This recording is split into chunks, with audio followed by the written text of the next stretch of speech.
Grupo práctico de Contabilidad Superior 1.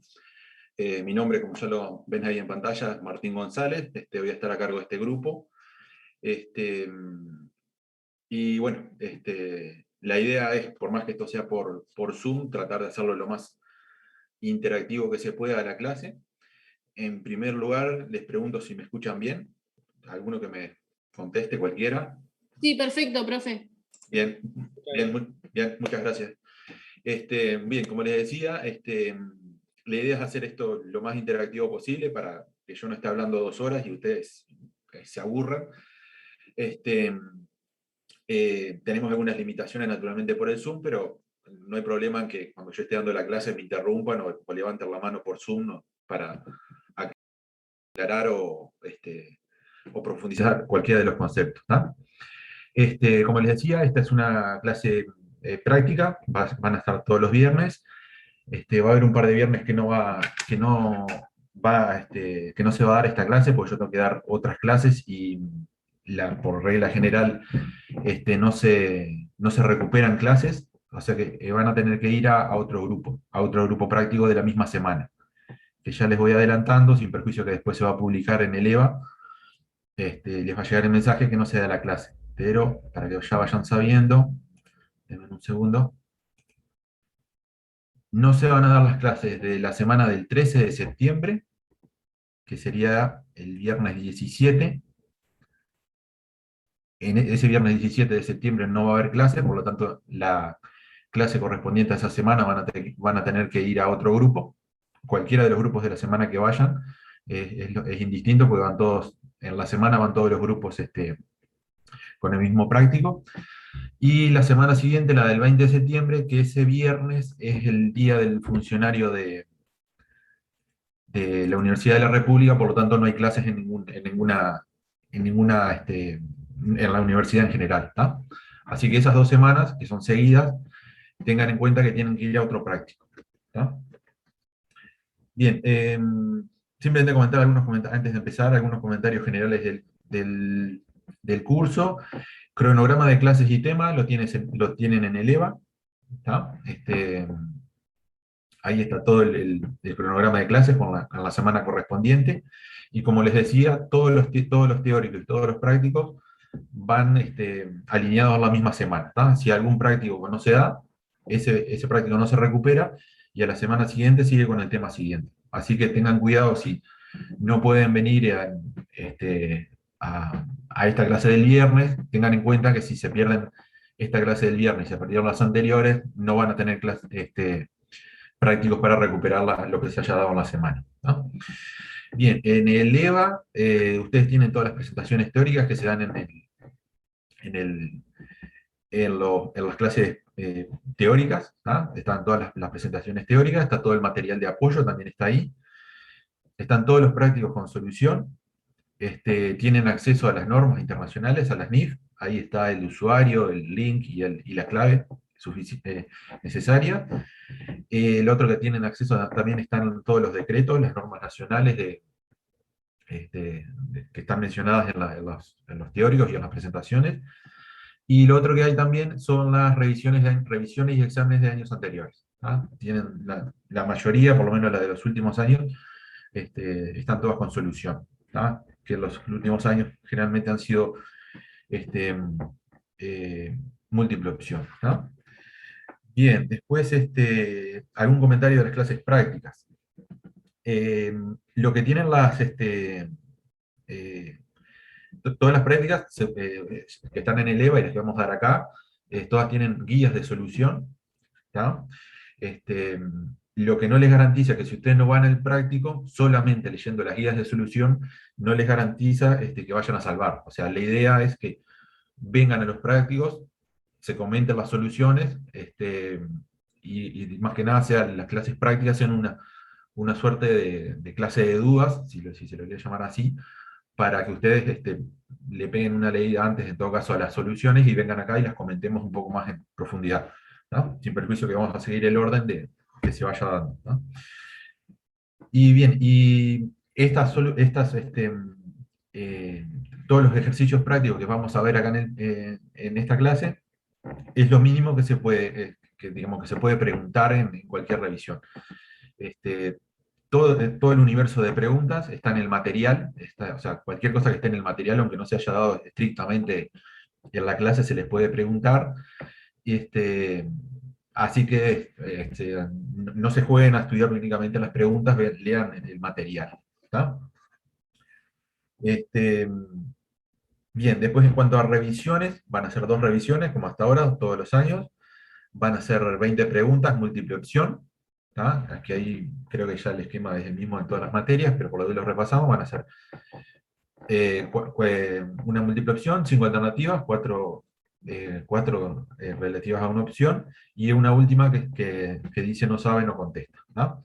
Si contestan mal, es una resta puntos, y si contestan la de no sabe, no contestan, tienen puntaje cero, no les pesa para nada, ni suman ni restan. Las preguntas pueden ser teórico-prácticas, ¿tá? O sea, pueden ser del estilo de, de contestarlas estrictamente con teórico, pero siempre va a ser en formato múltiple opción. Y si alguna tiene algún cálculo, que es algún cálculo sencillo, no, lo pueden resolver rápidamente con calculadora. Y no. La idea no es que estén 2 horas haciendo números, sino que resuelvan conceptualmente los temas, ¿no? Y bueno, está, como todas las revisiones y todo eso nos aclaran dudas de letra, solo dudas generales. Más ahora que estamos que las revisiones van a seguir siendo por el EVA, o sea, van a ser virtuales. No creo que este año volvamos a las clases, que seguro que no, y a las pruebas presenciales creo que tampoco. Entonces, se trata de contestar lo menos posible de preguntas a través del EVA. ¿Tá? Bien, y el último comentario es que lo que tratamos de hacer énfasis en este curso es de que ustedes empiecen a leer las normas. O sea, hasta ahora han venido viendo generalmente NIC para pymes. Esas son normas fáciles, o sea, son posteriores a las NIC full, lo que se llaman las NIC full. Pero la idea es que ustedes ya empiecen a tener una lectura de las normas, empiecen a leer normas, vean cómo son los esquemas de las mismas, para que ustedes las empiecen a entender. este, o sea, para que entiendan, o sea, si el día de mañana se tienen que enfrentar a una norma que no se dio en facultad, una norma nueva, pero que por lo menos entiendan cuál es el fondo del asunto, y ustedes que ya tengan cierto entrenamiento en la EVA. Van a ver que todas las normas, las NIF en general, abordan a grandes rasgos 3 temas, que es reconocimiento de una partida en los estados contables, o sea, cómo se incorpora una partida en los estados contables, cómo se evalúa, o sea, qué valor se le da a esa partida en los estados contables, y después qué es lo que hay que revelar respecto a esa partida. Van a ver cualquiera de las normas que ustedes vean, que vemos en el curso, generalmente sigue ese mismo esquema. Como todo, hay normas más fáciles y más complejas, más cortas y más extendidas. Cuando alguna norma sea fácil, simple de leer, le vamos a decir, lean la norma completa. Hay normas que tienen 8 o 9 hojas y son de una lectura, digamos, agradable. Y hay otras normas que tienen 200 páginas, no lo vamos a mandar a leer 200 páginas, sino que ahí le mandaremos a leer lo específico. Pero, como comentario general, es bueno que ustedes ya se empiecen a familiarizar con todo este tema de, de lectura de normas. Bien, ahora sí vamos a la clase de hoy, que hoy tenemos 2 temas. Uno es cuestiones contables y presentación de estados contables y de presentación de estados financieros. En esencia, lo que vamos a ver en esta primera parte es el marco conceptual. ¿Tá? Y después, en una segunda parte, vamos a ver NIC 1 y cuestiones de presentación de estado financiero también. ¿Tá? Vamos a ver la NIC 1. ¿Tá? Otra recomendación, traten de leer el teórico antes de venir al práctico. Si bien yo en todas las clases trato de dar una pequeña introducción teórica para no arrancar de cero y nivelar de determinada forma a todos, pero traten de leer un poco del teórico, porque en algunas clases puede ser que no le demos mucho margen al teórico, porque si no, no nos da para hacer todos los ejercicios prácticos. ¿Tá? En estas, como son las primeras, y es un tema bastante teórico, digamos, que se necesita cierta base, yo preparé una muy rápida presentación que en esencia está tomada de las presentaciones teóricas, no es nada nuevo mío. ¿Tá? Y lo otro que les digo es que estas presentaciones, si bien pueden estar resumidas y les pueden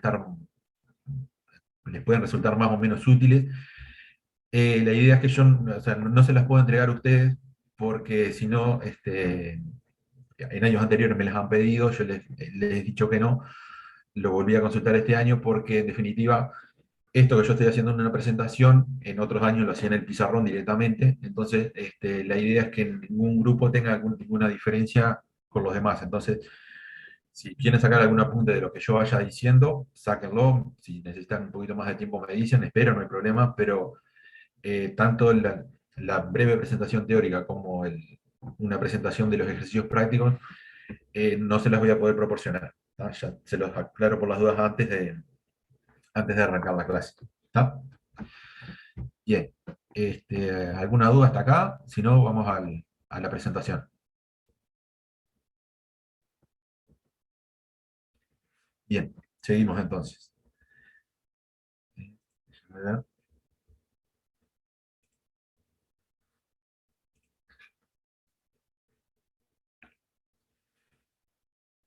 Bien,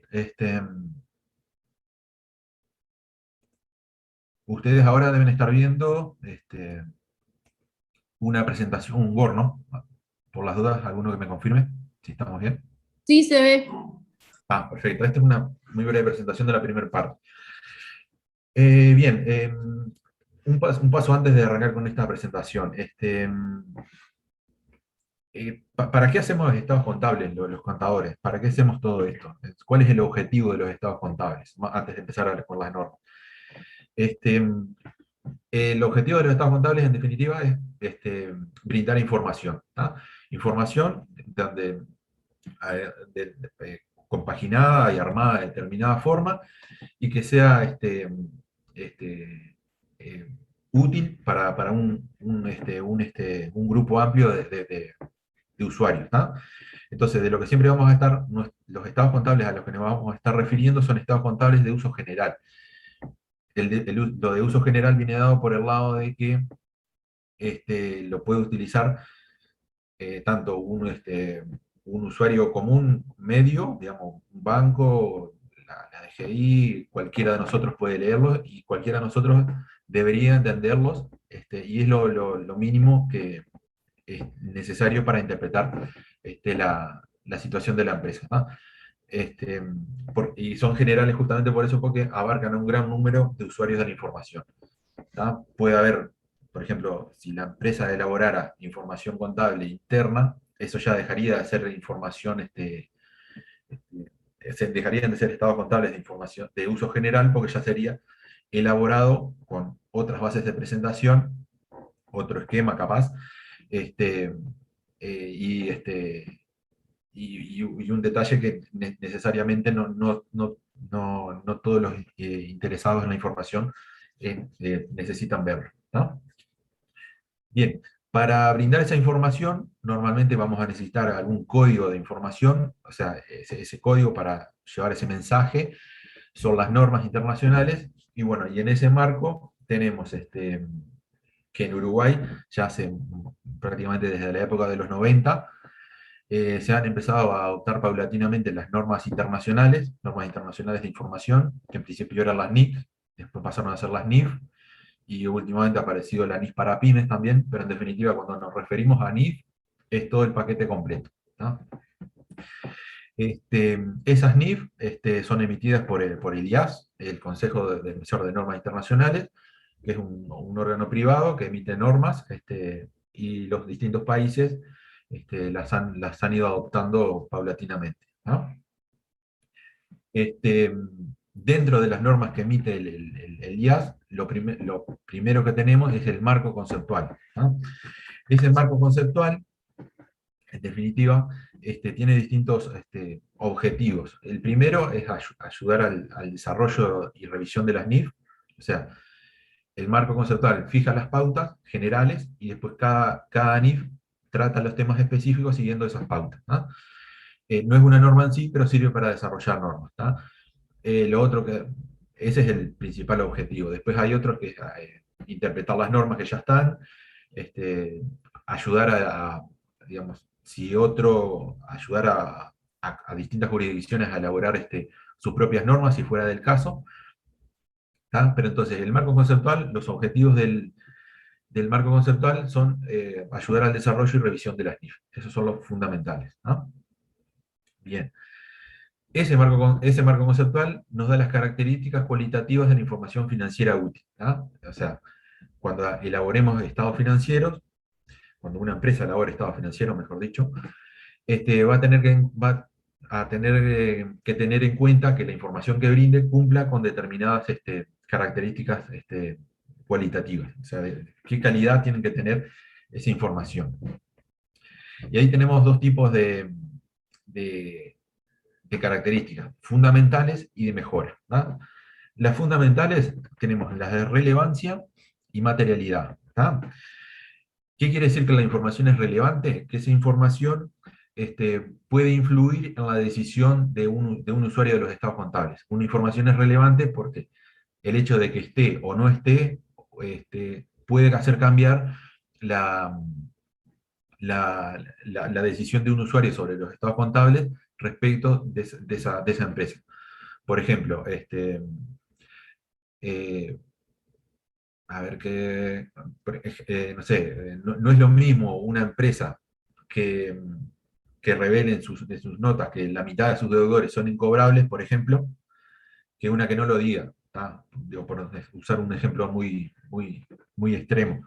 ¿Tá? ¿Por qué? Pues si uno ve que dice, la mitad de los deudores que tiene esta empresa no los va a cobrar, entonces puede decir, no, esta empresa, la situación de la empresa no es tan buena como la presentan los estados contables, por lo tanto, no sé, el banco no le va a prestar plata, nuevos inversores no le van a inyectar capital, o puede ser que los proveedores le cortan el crédito. ¿Tá? Entonces, una característica de la información es relevante cuando puede influir en la decisión sobre la empresa, este, sobre decisiones que se toman sobre la empresa. ¿Ah? Y lo otro es la materialidad. Materialidad en el sentido de que también una omisión en la información de los estados contables puede hacer cambiar puede influir en la decisión. ¿Tá? No es lo mismo que en los estados contables no aparezca un gasto de 1.000 pesos, que no, el hecho de que aparezca o no aparezca no le cambia la decisión a nadie, que si en su caso no aparece, no sé, gastos por un millón de pesos. ¿Tá? Entonces, una cosa es material. También, la materialidad influye, es un tema bien específico, este, eh, y, y en definitiva depende también, la relevancia y la materialidad dependen de cuánto se puede variar o no la decisión de un usuario de los estados contables, si la información se presenta o no de una u otra forma. ¿Tá? Bien. Después lo otro que tenemos eh, es la representación fiel, que esa está completa, está integrada por tres ítems, digamos. Primero, la información, para que sea fiel, tiene que ser completa, o sea, no se puede omitir nada. Tiene que estar toda la información mínima necesaria, o sea, no puede pegar por defecto la información. Lo otro que tiene que ser neutral, o sea, no tiene que tener sesgo de ningún tipo, para ni pecar en exceso ni por defecto, o sea que debe ser absolutamente neutral. Y lo otro, libre de error. ¿Tá? O sea, no puede haber errores ni voluntarios ni involuntarios, porque eso afecta la calidad de la información. ¿Tá? Bien, esas eran las características fundamentales. Después vienen las de mejora. Las de mejora, como le dice la propia palabra, lo dice, lo que tienden es a, incorporando las características de mejora, se incrementa la utilidad de las características fundamentales de la información, ¿sí? Y ahí tenemos comparabilidad, ¿tá? La información tiene que ser comparable primero, dentro de la propia empresa. Vamos a ver un ejercicio al respecto, pero, por ejemplo, todos los ejercicios económicos tienen que tener la misma duración. Un año, 6 meses, 3 meses, la que sea, pero tienen que ser comparables. No puedo tener un ejercicio económico de 6 meses, otro de 9 meses, uno de un año. ¿Tá? Eso en primer lugar. La información tiene que ser comparable internamente dentro de la empresa. Y lo otro también, que tiene que ser comparable hacia el exterior de la empresa, ¿no? Si todas las empresas utilizaran distintas normas, esto sería incomparable, entonces cada empresa seguiría sus propias reglas y no se podría comparar ningún sector económico ni hacer ningún análisis al respecto, ¿tá? Entonces, comparabilidad interna y externa de la empresa. Después, verificabilidad, o sea, la información que está en los estados contables tiene que ser verificable. Esa verificación puede ser directa o indirecta. Directa, por ejemplo, cuando se hace un arqueo al cierre del ejercicio, el auditor va al cierre del ejercicio, cuenta el dinero en la caja, y bueno, esa es una verificación directa. Y una verificación indirecta es cuando de otra forma, o sea, una circularización de deudores, algún cálculo, cualquier otra forma, un tercero puede verificar un número que está en los estados contables, ¿tá? Entonces, eso es que la información tiene que ser verificable, ¿tá? No puede ser, este, no podemos poner, como se dice habitualmente, números de teléfono que no sabemos de dónde salen en los estados contables. Lo otro es la oportunidad. Para que la información sea útil, tiene que estar a tiempo, ¿tá? De nada sirve tener unos estados contables perfectos si los terminé de hacer a los 11 meses a partir del cierre del ejercicio. Los estados contables seguramente serán perfectos, pero cuando el usuario los tenga en sus manos y los analice, ya va a haber pasado tanto tiempo desde el cierre del ejercicio que prácticamente la utilidad que pueda tener esos estados financieros puede ser poca o prácticamente nula, ¿no? Y después la última característica de mejora es la comprensibilidad, ¿tá? Que las normas asumen que los usuarios de los estados contables tienen determinado conocimiento básico de la normativa contable, de lo que es el negocio.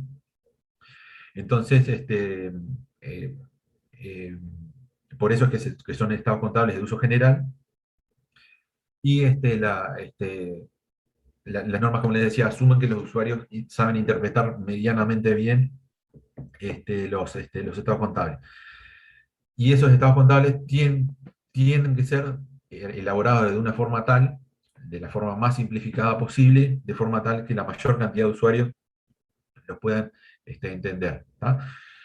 Sin perjuicio de eso, no quiere hacer los estados contables de forma simple, no quiere decir que tenga que evitar revelar o incorporar asuntos complejos, ¿tá? Una cosa es hacer los estados contables de una forma general y que la mayoría lo entienda, y otra cosa es no dejar afuera asuntos que pueden llevar un poco más de complejidad a su revelación, ¿tá? Bien, esas eran las características de la información. Después tenemos alguna restricción a la información financiera útil. La primera es la relación costo-beneficio. ¿Esto qué quiere decir? Que si para tener unos estados contables en forma adecuada hay que incurrir en unos costos desorbitantes, ya sea en un costo monetario, o sea, para terminar los estados contables una empresa tiene que contratar a 5 contadores, o en un o en un costo de tiempo también, o sea, eh, está relacionado con el tema de la oportunidad. Este, no es posible tener estados contables perfectos si ellos me insumen 10 meses del ejercicio o contratar a 50 personas. Entonces ahí hay que buscar un equilibrio entre el costo y el beneficio de la información. Puede ser que una información no esté presentada de la mejor forma posible, ¿tá? Pero en aras de que esta información esté rápidamente en manos de los usuarios, se hace este, pesar el beneficio de tenerla antes, ¿no? Este, y el costo del beneficio es tanto para el emisor como para el usuario. Por ejemplo, el costo para el usuario, perdón, para el emisor de tener unos estados contables perfectos puede ser incurrir en unos gastos enormes, ¿tá? Entonces, tener estados contables perfectos le va a insumir determinados gastos. Y por otro lado, el costo para el usuario puede ser tener una espera desmedida para tener unos estados contables también, llamémosle perfecto. Y capaz que si los estados contables no están, se hace prevalecer otra característica de mejora, por ejemplo, de la oportunidad, los estados contables estarían este, mucho antes a disposición de los usuarios. Bien. Después, la otra hipótesis fundamental sobre la que se arman los estados contables es que el negocio va a seguir en marcha. ¿Qué quiere decir esto? Que la empresa, parada al cierre del ejercicio, espera por lo menos seguir funcionando en los próximos 12 meses. ¿Tá? Espera seguir funcionando y, a ver, la empresa no tiene intención de cerrar y tampoco de reducir significativamente la operación. ¿Tá? Eh, ¿Qué pasó? Esto el año pasado, con todo este tema de la pandemia, muchas empresas empezaron se empezó a cuestionar el negocio en marcha, ¿no? Porque las empresas no sabían si dentro imagínense una empresa que había cerrado el 31 de diciembre, estaba cerrando sus estados contables a finales de marzo, y desaparece todo este tema de la pandemia, y no sabía, que nadie sabía en ese momento, si en un año iba a seguir funcionando el mundo. Entonces prácticamente en el 100% de los, este, de los estados contables se ponía una nota donde se decía que bien, si bien el negocio en marcha no estaba cuestionado, pero se dejaba ahí una alerta porque realmente nadie sabía qué podía pasar en el futuro. ¿Tá? ¿Qué pasa con esto del negocio en marcha? Que las normas están hechas este, sobre la base de que el negocio va a seguir. Este, asumen que, asumiendo que el negocio está en marcha, la evaluación de activos es una, ¿tá? Es determinada según como dicen las normas. En cambio, si el negocio digamos, si faltara el principio de empresa en marcha, ahí ya estas normas contables, las NIF, dejarían de ser aplicables. Habría que recurrir a otras normas, a otro marco normativo, a un marco normativo de liquidación, de normas para liquidación o de negocios en crisis. Entonces, esto es fundamental que el negocio, que se asegure el negocio en marcha para poder aplicar estas normas. ¿Tá? Bien, hasta acá vimos características de la información y de los estados contables. Después, lo otro que define el marco conceptual son los elementos de los estados financieros. O sea, cómo van a ser, cómo se van a armar los estados financieros, ¿no? Entonces ahí tenemos, que esto le voy a dar un poquito rápido porque seguramente ustedes ya lo han visto, aunque estas definiciones no varían en nada respecto a lo que ustedes ya hayan visto en mis parapymes. Entonces, los elementos de los estados financieros: primero vamos a tener el activo, la definición de activo, recurso controlado por la empresa, como resultado de sucesos pasados y del cual se espera obtener beneficios futuros, ¿no? Esa es la definición de activo. Ahora cuando veamos los ejercicios prácticos la vamos a ir repasando, ¿no? Después el otro elemento es pasivo, desde el pasivo, obligación presente. Importante esto de obligación presente, no tiene que ser obligaciones futuras ni cuestiones aleatorias hacia el futuro, sino que tiene que ser algo seguro. Resultado de sucesos pasados, o sea, es consecuencia de algo que ya pasó, no es algo de que puede ocurrir, y del cual se espera, para cancelarlo, la empresa va a tener que desprenderse de recursos, ¿tá? Ya sea que va a tener que pagarlo con efectivo o otro activo, o lo que sea. Y después el tema del patrimonio. El patrimonio es una definición residual. Si ustedes ven el marco conceptual, define al patrimonio como la diferencia entre activo y pasivo, ¿tá? No hay una definición expresa. ¿Tá? Y acá lo que me interesa destacar es lo del valor de la empresa. ¿Tá? Y cuál es el objetivo de los estados financieros. ¿Tá? porque muchas veces, seguramente ustedes han escuchado, este, ¿cuál es el valor de la empresa? Ustedes le dicen, ¿cuál es el valor de la empresa en determinado momento? Y bueno, ahí todo el mundo empieza a hablar que de que flujo de fondo, de que el valor esperado, de cotización en bolsa, ¿no? Y nadie, cuando alguien dice, pero ¿por qué no? ¿Por qué el valor que está en los estados contables no representa el valor de la empresa? Entonces, en primer lugar, porque los estados financieros no buscan determinar un valor de la empresa. Los estados financieros lo que son es una foto en determinado momento. ¿Tá? Esa foto con determinadas este, normas de evaluación es una foto en determinado momento y es el valor de activos y pasivos reconocidos este, en la contabilidad en ese momento. Ahí yo tenía hay un ejemplo del cibercafé y pedido ya, pero este año lo voy a cambiar porque imagínense esta empresa uruguaya que empezó a cotizar ahí en Estados Unidos, no me acuerdo el nombre ahora, Global, que no, la empresa de formas de pago. Esa empresa está valorizada, tiene un valor en bolsa eh, no sé si 1.000 millones de dólares, una cosa así. Entonces, si alguien agarra los estados contables de esa empresa, seguramente nunca van a llegar a un patrimonio de 1.000 millones de dólares. ¿No? Seguramente sea mucho menor, porque el mayor activo de esa empresa es su posibilidad de desarrollo, sus activos intangibles, ¿ah? Todo el conocimiento que tiene para desarrollar, y muchas de esas cosas, las normas contables adecuadas por un tema de prudencia, no las reconocen. Entonces, al no estar reconocidas, no quiere decir que esté mal que no estén reconocidas, sino que es un tema de que las normas contables reconocen los elementos de los estados financieros de acuerdo a determinadas reglas. ¿Tá? Entonces, y esas reglas, y si un elemento, cualquiera sea y cualquiera sea su valor, no las cumple, no se incorporan los estados financieros. ¿Tá?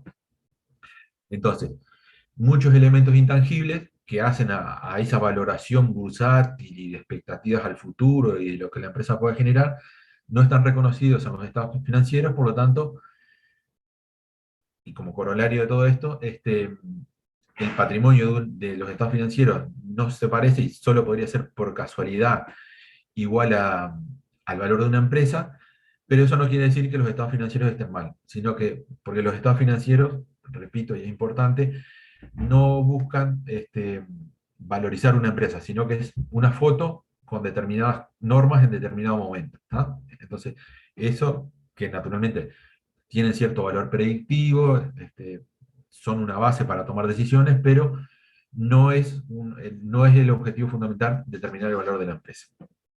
¿Tá?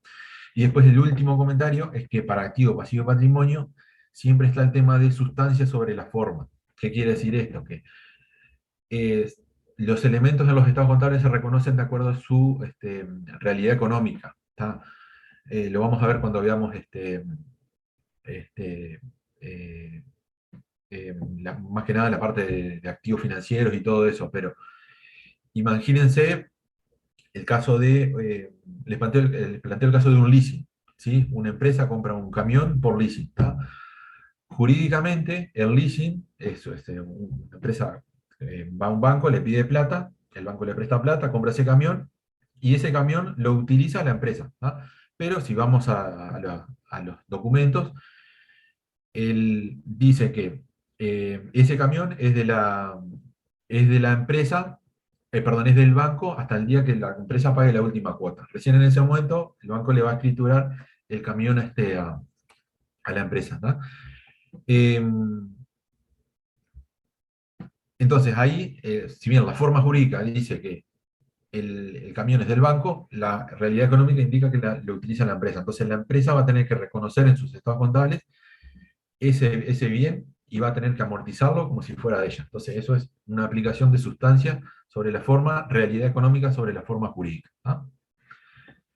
Bien, después los otros elementos de los estados financieros son los ingresos, que son incrementos de los beneficios económicos por aumento de activo o decremento de pasivo, y no relacionados con los aportes de propietario. ¿Qué quiere decir esto de aportes de propietarios? Que si viene el dueño de la empresa o un accionista y hace un aporte de capital, si bien hubo un ingreso de caja, eso no quiere decir que sea una ganancia, sino lo que hizo él fue aportar capital para el giro de la empresa. Después, los gastos, eh, por el contrario, perdón, una cosita que me quedó de los ingresos es que son ingresos de actividades ordinarias o ganancias realizadas o no. Esto vamos a verlo ahora en la parte del estado de resultados. Y la parte de gastos son decremento de los beneficios económicos por disminución de activo o aumento de pasivo, no relacionado con distribuciones de propietarios. En el caso opuesto, si el propietario se lleva utilidades de la empresa, no es un gasto, sino que es una distribución de utilidades. Bien, lo mismo, actividades ordinarias y pérdidas realizadas o no. Y bien, el reconocimiento de lo que le hablábamos, la incorporación de una partida en los estados contables, ya sea del estado ya sea en el estado de situación o en el estado de resultado integral, implica dos cosas. Una, ponerle un nombre a la partida, o sea, darle contenido, caja, banco, deudores por ventas, y el otro darle un valor, ¿no? Eso es reconocer, incorporar un concepto en los estados contables. Y para reconocer un concepto en los estados contables se tienen que dar dos cosas. Primero, tiene que cumplir con la definición, con las definiciones que vimos: activo, pasivo, patrimonio o ingreso o gasto. Y lo otro es con el criterio de reconocimiento. O sea, una partida puede cumplir con la definición, pero no con los criterios de reconocimiento, entonces no va a ser incorporada en los estados contables. ¿Tá? ¿Qué es el reconocimiento? Se reconoce una partida, ya sea activo o pasivo, eh, siempre que sea probable que cualquier beneficio económico llegue o salga de la empresa y tenga un valor medible. Esto lo vamos a ver ahora más en detalle, ¿no? Pero en definitiva, cualquier partida que se incorpore en los estados contables tiene que cumplir con las dos condiciones: definición y reconocimiento. Si no cumple cualquiera de las dos, mejor dicho, si no cumple las dos a la vez, no se reconoce en los estados contables. Bien, después de todo el modelo contable, muy rápidamente, los cuatro elementos que tenemos: unidad de medida, o sea, cómo se mide y refleja los hechos económicos, ¿no? Ahí tenemos moneda funcional, moneda histórica ajustada por inflación, distintas formas de la unidad de medida. Después el capital a mantener, que puede ser financiero, o sea, una empresa mide si ganó o perdió plata, comparando el patrimonio al inicio y respecto al patrimonio del cierre. Si el patrimonio del cierre es mayor que el patrimonio del inicio, medido en pesos, ahí la empresa ganó plata. Si es menor, perdió plata. ¿Tá? No importa si la empresa puede producir lo mismo o no. Por el contrario, el capital a mantener operativo implica que la empresa gana o pierde plata siempre y cuando mantiene su capacidad operativa. Por ejemplo, si al inicio del ejercicio la empresa podía producir 100 unidades de determinado producto, y al cierre solo va a reconocer como ganancia o pérdida lo que exceda o no para producir esas mismas 100 unidades de producto, ¿no? Esa es la medición operativa. Después tenemos forma de medición de los activos y pasivos, que ahí tenemos cuatro formas, que es costo histórico, o sea, tomar el valor, en definitiva, tomar el valor de la factura, de lo que costó el bien que se haya comprado. Después tenemos el costo corriente, que es el valor prácticamente valor de mercado al cierre. Valor realizable, a cuánto se puede vender. Y valor presente es el flujo de fondos descontado. ¿Tá? Y después el criterio del reconocimiento de la ganancia, que es residual de los tres anteriores, o sea, si cambia alguna unidad de medida, capital a mantener, puede variar el reconocimiento de la ganancia. Normalmente el que reconocemos nosotros es el asociado a una transacción, o sea, se reconoce una ganancia el día que se realiza la venta, ¿tá? Antes no, entonces ese es el tradicional. Lo otro que se puede reconocer una ganancia también es cuando cambia el valor de un activo pasivo. Por ejemplo, imagínense el caso de una plantación forestal, donde los árboles van creciendo año a año. Entonces, si bien ahí no hay una transacción de venta, ese activo se va valorizando por el crecimiento natural. Entonces, ahí también se puede reconocer una ganancia, aunque no esté asociada a una transacción, sino que es al cambio de valor de ese activo. ¿No? Bien, por acá terminamos esta introducción. Ahora sí vamos a dudas por acá. Si no, vamos a la a los ejercicios propiamente.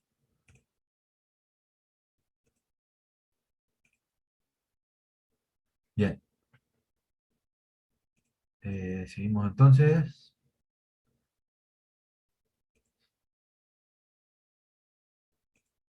¿Está?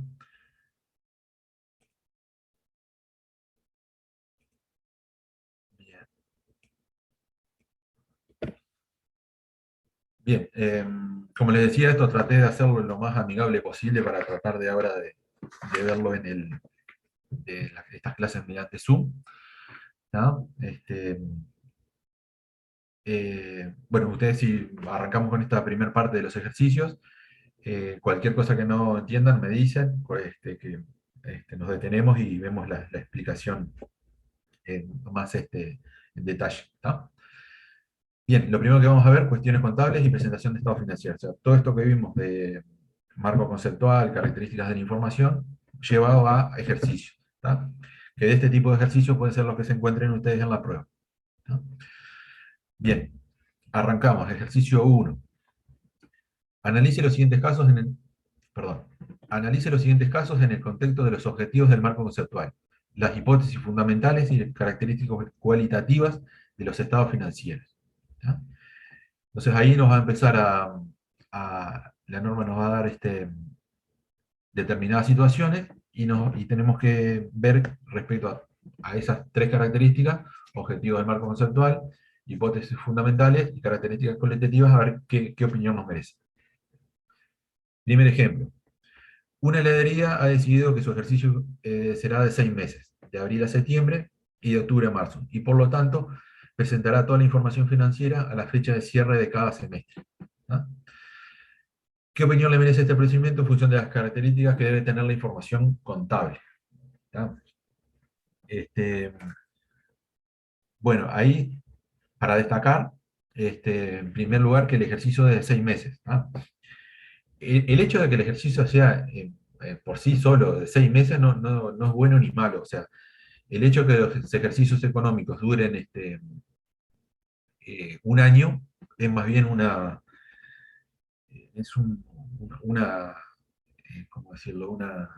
Es más bien para que coincida con la parte fiscal en todo el mundo, más que por un tema de que en el año, este, que el hecho de que sea un año o 6 meses mejore o no la empresa, la información. ¿Tá? Si la empresa fuera absolutamente, todos los días del año, funcionara absolutamente igual, no tuviera ni picos, ni temporadas, ni, ni- ni altas temporadas, ni bajas temporadas, y su trabajo fuera estable todo el año, perfectamente podría ser balance cada 6 meses, ¿ah? O 3 meses. ¿Ah? Lo mínimo que pide la norma es que se haga el balance una vez al año. ¿Ah? Pero eso es lo mínimo. Es un balance cada 12 meses. De ahí en más se pueden hacer todos los balances que se quieran. ¿No? Entonces, en este caso en particular, el tema de los 6 meses en sí no tiene importancia.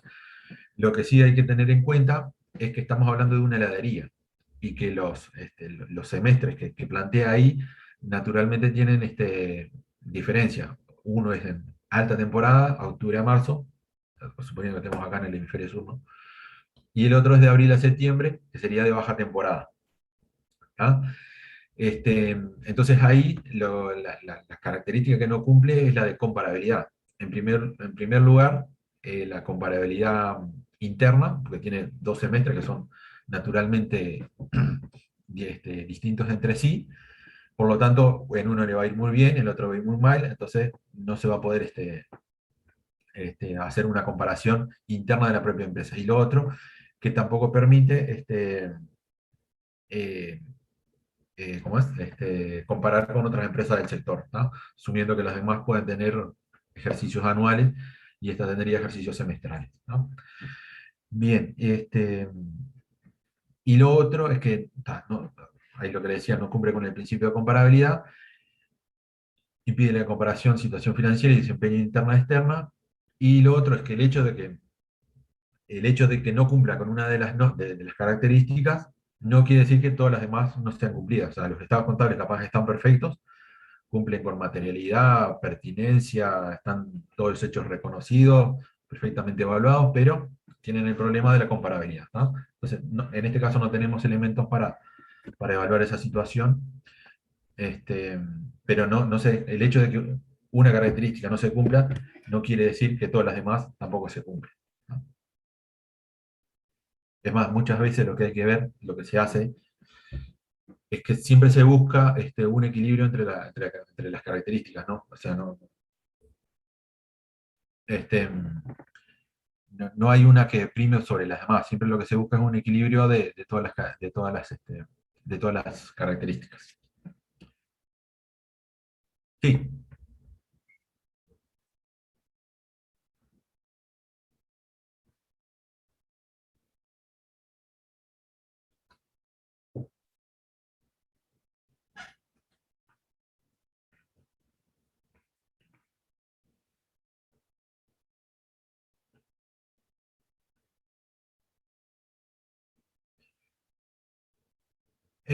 No, ahí, o sea, si la empresa fuera absolutamente normal, internamente se podría lograr la comparabilidad. El tema que hay, que las empresas están en un mercado, y si esa empresa es la única que tiene sus estados contables semestrales y todo el resto tiene estados contables anuales, por ejemplo, ahí, o sea, los usuarios de la información se van a ver impedidos en principio de tener dos estados contables rápidamente comparables. Por lo menos van a tener que tomar dos estados financieros de la empresa que practica estados contables semestrales y sumarlos para compararlo con otra que, que, este, o el resto del mercado que hace estados contables eh, anuales. Entonces, por eso, la comparación siempre es interna y externa. Eh, ¿Ah? Perfecto. Bien. Este, seguimos con el ejercicio uno, caso 2. En su opinión, ¿cuál sería el criterio más lógico para valorar un activo? ¿Su costo histórico o su costo corriente? Justifique su respuesta en función del análisis de las características de fiabilidad, verificabilidad y relevancia. ¿Ah? Y acá vamos a ver que que estos dos, las alternativas de evaluar costo corriente y costo histórico tienen sus pros y sus contras. ¿No? Este, las repasamos rápidamente. Costo corriente. Costo corriente es tomar el valor digamos, el último valor disponible de los estados al cierre del ejercicio. ¿Qué tiene de bueno ese a favor, ese costo corriente? Es que es el valor más próximo a la evaluación. O sea, supongamos que estamos evaluando un vaso, y ese vaso, para evaluarlo, es mejor tomar el valor al 30 de diciembre, es más cercano al, este, a- al cierre del ejercicio, que tomar otro no sé, al 31 de marzo, el costo histórico al 31 de marzo. ¿Tá? Este, Eso, por un lado, mejora la evaluación y la medición respecto al costo histórico. ¿Tá? Pues supongamos que el vaso lo compramos el 31 de marzo, y si estamos en costo histórico, el vaso va a quedar en la contabilidad valuado a lo que ingresó el 31 de marzo. En cambio, si estamos con costo corriente, ese costo corriente al cierre del ejercicio se va a tomar lo que vale ese vaso al cierre del ejercicio, no lo que se pagó el 31 de marzo. ¿Tá? Eso, a favor, mejora respecto de la evaluación de costo histórico, pero tiene en contra, tiene la incertidumbre para determinar el valor corriente y variabilidad. Supongamos que el mercado, que primero, para que haya valores, tiene que haber un mercado activo, relativamente activo, digamos, donde se transen vasos normalmente, y sea un mercado atomizado, que no sea mercados monopólicos, etcétera, etcétera. Y a pesar de todo eso, puede haber variabilidad, porque supongamos que estamos en una situación coyuntural donde los valores están por arriba o por debajo de lo que sería una media histórica normal. Entonces, tomar el valor corriente en determinado lugar, en determinado momento del tiempo, o sea, al cierre del ejercicio, puede hacer que sean inciertos porque ese valor prontamente puede variar. Entonces, el valor que se estaría tomando para los estados contables podría ser no representativo, sino que sería coyuntural. Entonces, la utilización del valor corriente lo que introduce es un tema de incertidumbre respecto a si ese valor realmente es correcto a esa fecha o puede estar afectado por algún tema de variabilidad, puede ser coyuntural, este, que esté afectado, ¿no? Y por otro lado, tenemos el costo histórico, que a favor tiene la seguridad y fiabilidad en la determinación. ¿Qué quiere decir? Nosotros compramos el vaso el 31 de marzo, tenemos una factura que dice un vaso que vale 100 pesos, y ese valor, o sea, es contrastable rápidamente porque hay un documento, y nadie puede decir que no valió otra cosa que esos 100 pesos. ¿Tá? El tema que en contra lo que tiene es que ese valor es histórico entre el 31 de marzo y la fecha del cierre del ejercicio que planteábamos. Ese valor puede haber cambiado, subido o bajado, y entonces ese cambio de valor no lo va a estar reconociendo, no se va a estar reconociendo los estados contables. ¿No? ¿Por qué? Porque mantuvo el criterio del costo histórico. Entonces, ese, a medida que pasa el tiempo, el costo histórico empieza a perder relevancia y cada vez se- se desactualiza más y cada vez es menos representativo del valor real del activo. ¿No? Este, entonces, ¿cuál elegir? ¿Costo corriente o costo histórico? Y eso va a depender digamos, del peso relativo que se le otorga a cada característica. Si la empresa quiere tener fiabilidad, va a elegir el costo histórico. Si quiere tener representatividad, va a ir a costo corriente. Si la empresa está en un mercado que le permite tener precios corrientes en forma fácil y no están incididos por, este, por factores externos al mercado, no sé, que no lo afecten, podrá utilizar el costo corriente. En cambio, si la empresa está en otro tipo de mercado, tendrá que usar el costo histórico. ¿No? Supongamos, para que ustedes vean, o sea, y esa utilización tampoco tiene por qué ser a lo largo de toda la vida del activo. Supónganse una empresa forestal, ¿sí? La empresa forestal planta el brote, digamos, del árbol, y ese árbol se va a desarrollar durante 10 años. ¿No? Si la empresa quisiera usar el valor corriente para las primeras etapas, cuando recién planta el árbol, sería muy difícil, porque seguramente no hubiera un mercado activo, no va a haber un mercado de plantines o de árboles de un año, en principio, ¿no? Este, Evaluar el flujo de fondos futuros que podía generar ese plantines tampoco es bastante incierto. Entonces, lo mejor, la norma lo permite, que en esas primeras etapas esos plantines se puedan reconocer al costo histórico, o sea, cuánto me costó el plantín para comprarlo, cuánto le incorporé de mano de obra, cuánto de fertilizante y de lo que sea, o sea, todo eso se acumula durante el año y ese valor se distribuye en el costo al cierre del ejercicio, en el costo de esa plantación al cierre del ejercicio. A medida que va pasando el tiempo, los árboles van creciendo, ya puede haber interesados en comprar ese árbol y cortarlo, ¿sí? Entonces, a la medida que se va creciendo, se puede ir tomando el valor corriente de esos activos a medida que van creciendo. Entonces, ¿a qué apuntaba este comentario? Que no hay ninguno de los dos, ni costo corriente ni costo histórico, ninguno de los dos es perfecto, sino lo que importa es que refleje de mejor manera las características del activo en ese momento. ¿No? Bien. Ejercicio, seguimos ejercicio 1, caso 3. Una empresa decidió presentar sus estados contables a sus accionistas 7 meses después de cerrado su ejercicio anual. El contador apoya esta propuesta, pues sostiene que de esta forma los estados contables son totalmente confiables. En su opinión, la fiabilidad es una característica más importante de la información presentada a terceros. en opinión del contador, ¿no? ¿Qué le parece esta actitud de la empresa? Bueno, acá este, este, lo que dice el contador es que se tomó tanto tiempo para que los estados contables sean totalmente confiables. Y ahí lo que teníamos era el tema de la oportunidad, ¿no?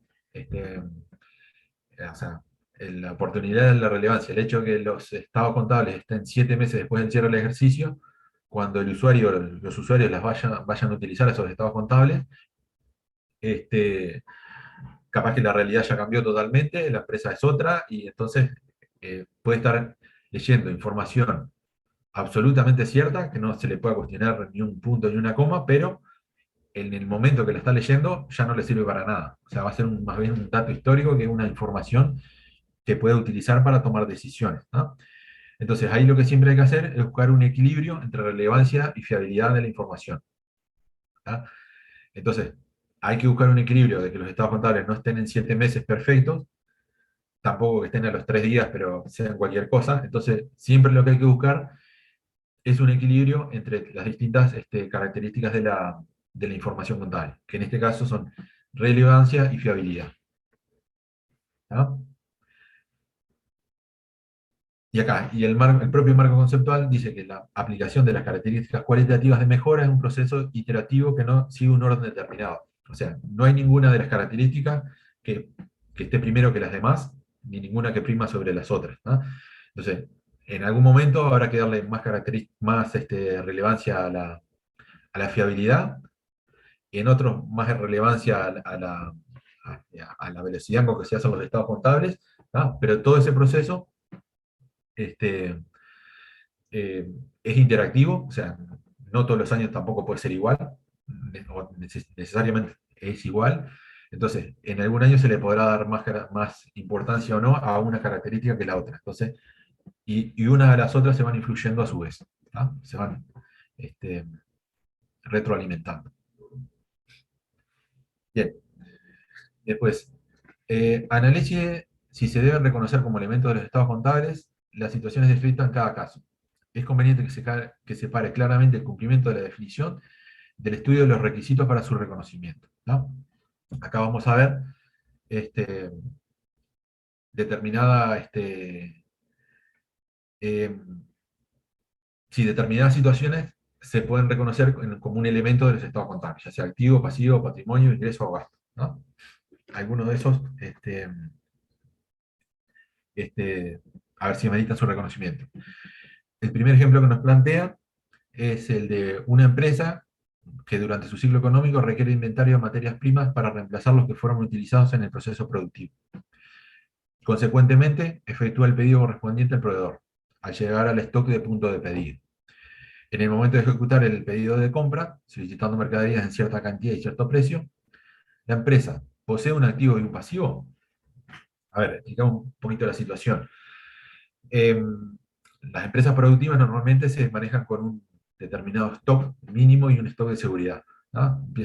Normalmente hacen una compra, empiezan a utilizar ese stock.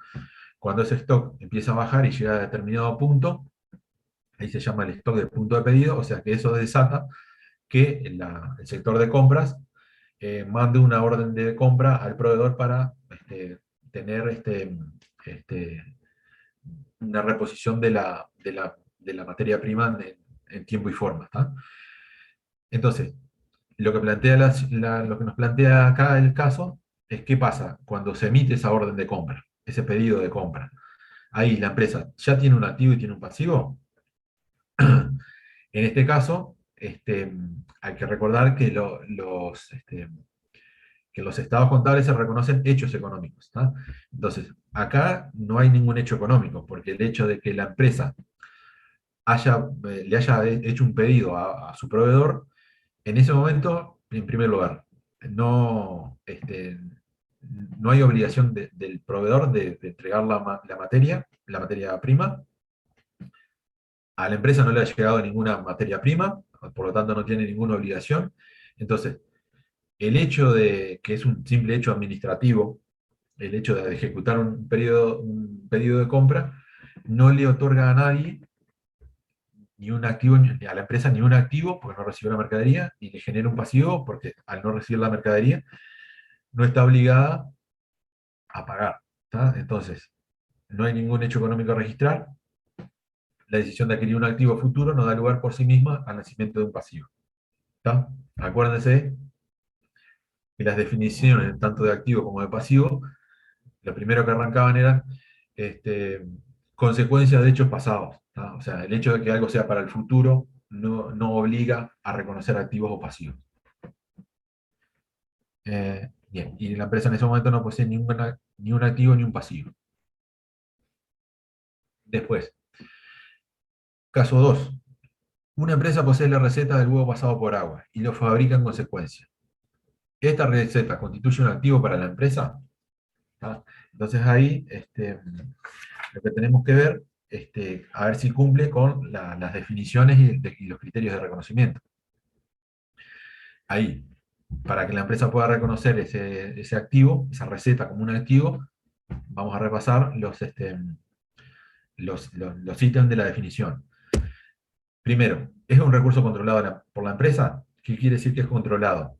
Que, que nadie más lo va a poder usar en principio, o que los beneficios económicos siempre van a recaer en la empresa que es dueña de esa receta en este caso. En este caso, dado que la receta es muy popular y nada complicada, parece que no es un recurso controlado, o sea, lo puede hacer esta empresa y lo pueden hacer todas las demás que lo quieran hacer. Entonces, el principio del recurso controlado no se estaría dando. Resultado de sucesos pasados, sí, se puede dar, no hay problema, porque la empresa puede haber obtenido esa receta del pasado, no hay problema, y se espera obtener beneficio futuro. Sí, capaz que la empresa hace huevo pasado por agua, los vende o tiene un beneficio económico en el futuro, pero ese hecho por sí solo no le garantiza que, que, que pueda reconocer un activo. ¿Por qué? Porque la característica que falla es la de recurso controlado.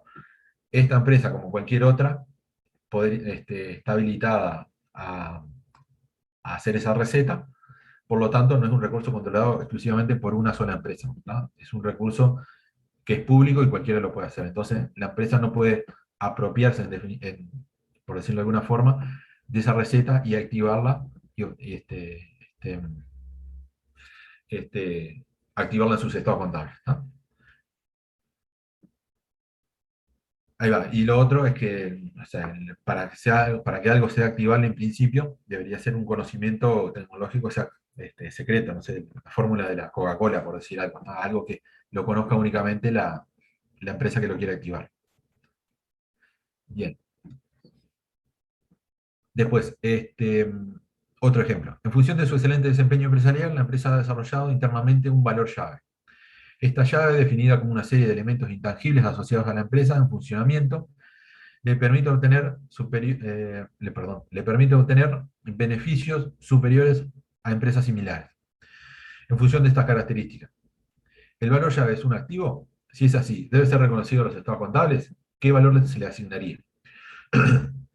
Bien, valor llave es, como dice ahí, en este caso, un conjunto de procedimientos que le permite a la empresa tener beneficios superiores a la media. ¿Tá? No sé, tiene un proceso productivo que lo ha desarrollado, que le permite, no sé, eh, fabricar un vaso de vidrio en el 50% del tiempo que lo hacen los demás empresas de la competencia.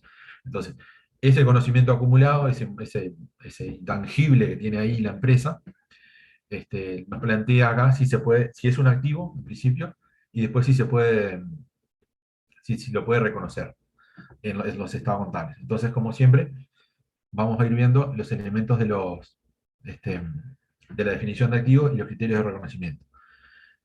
Primero, recurso controlado por la empresa, sí, porque es un conocimiento interno que está desarrollado internamente, se supone que está patentado, o sea, la empresa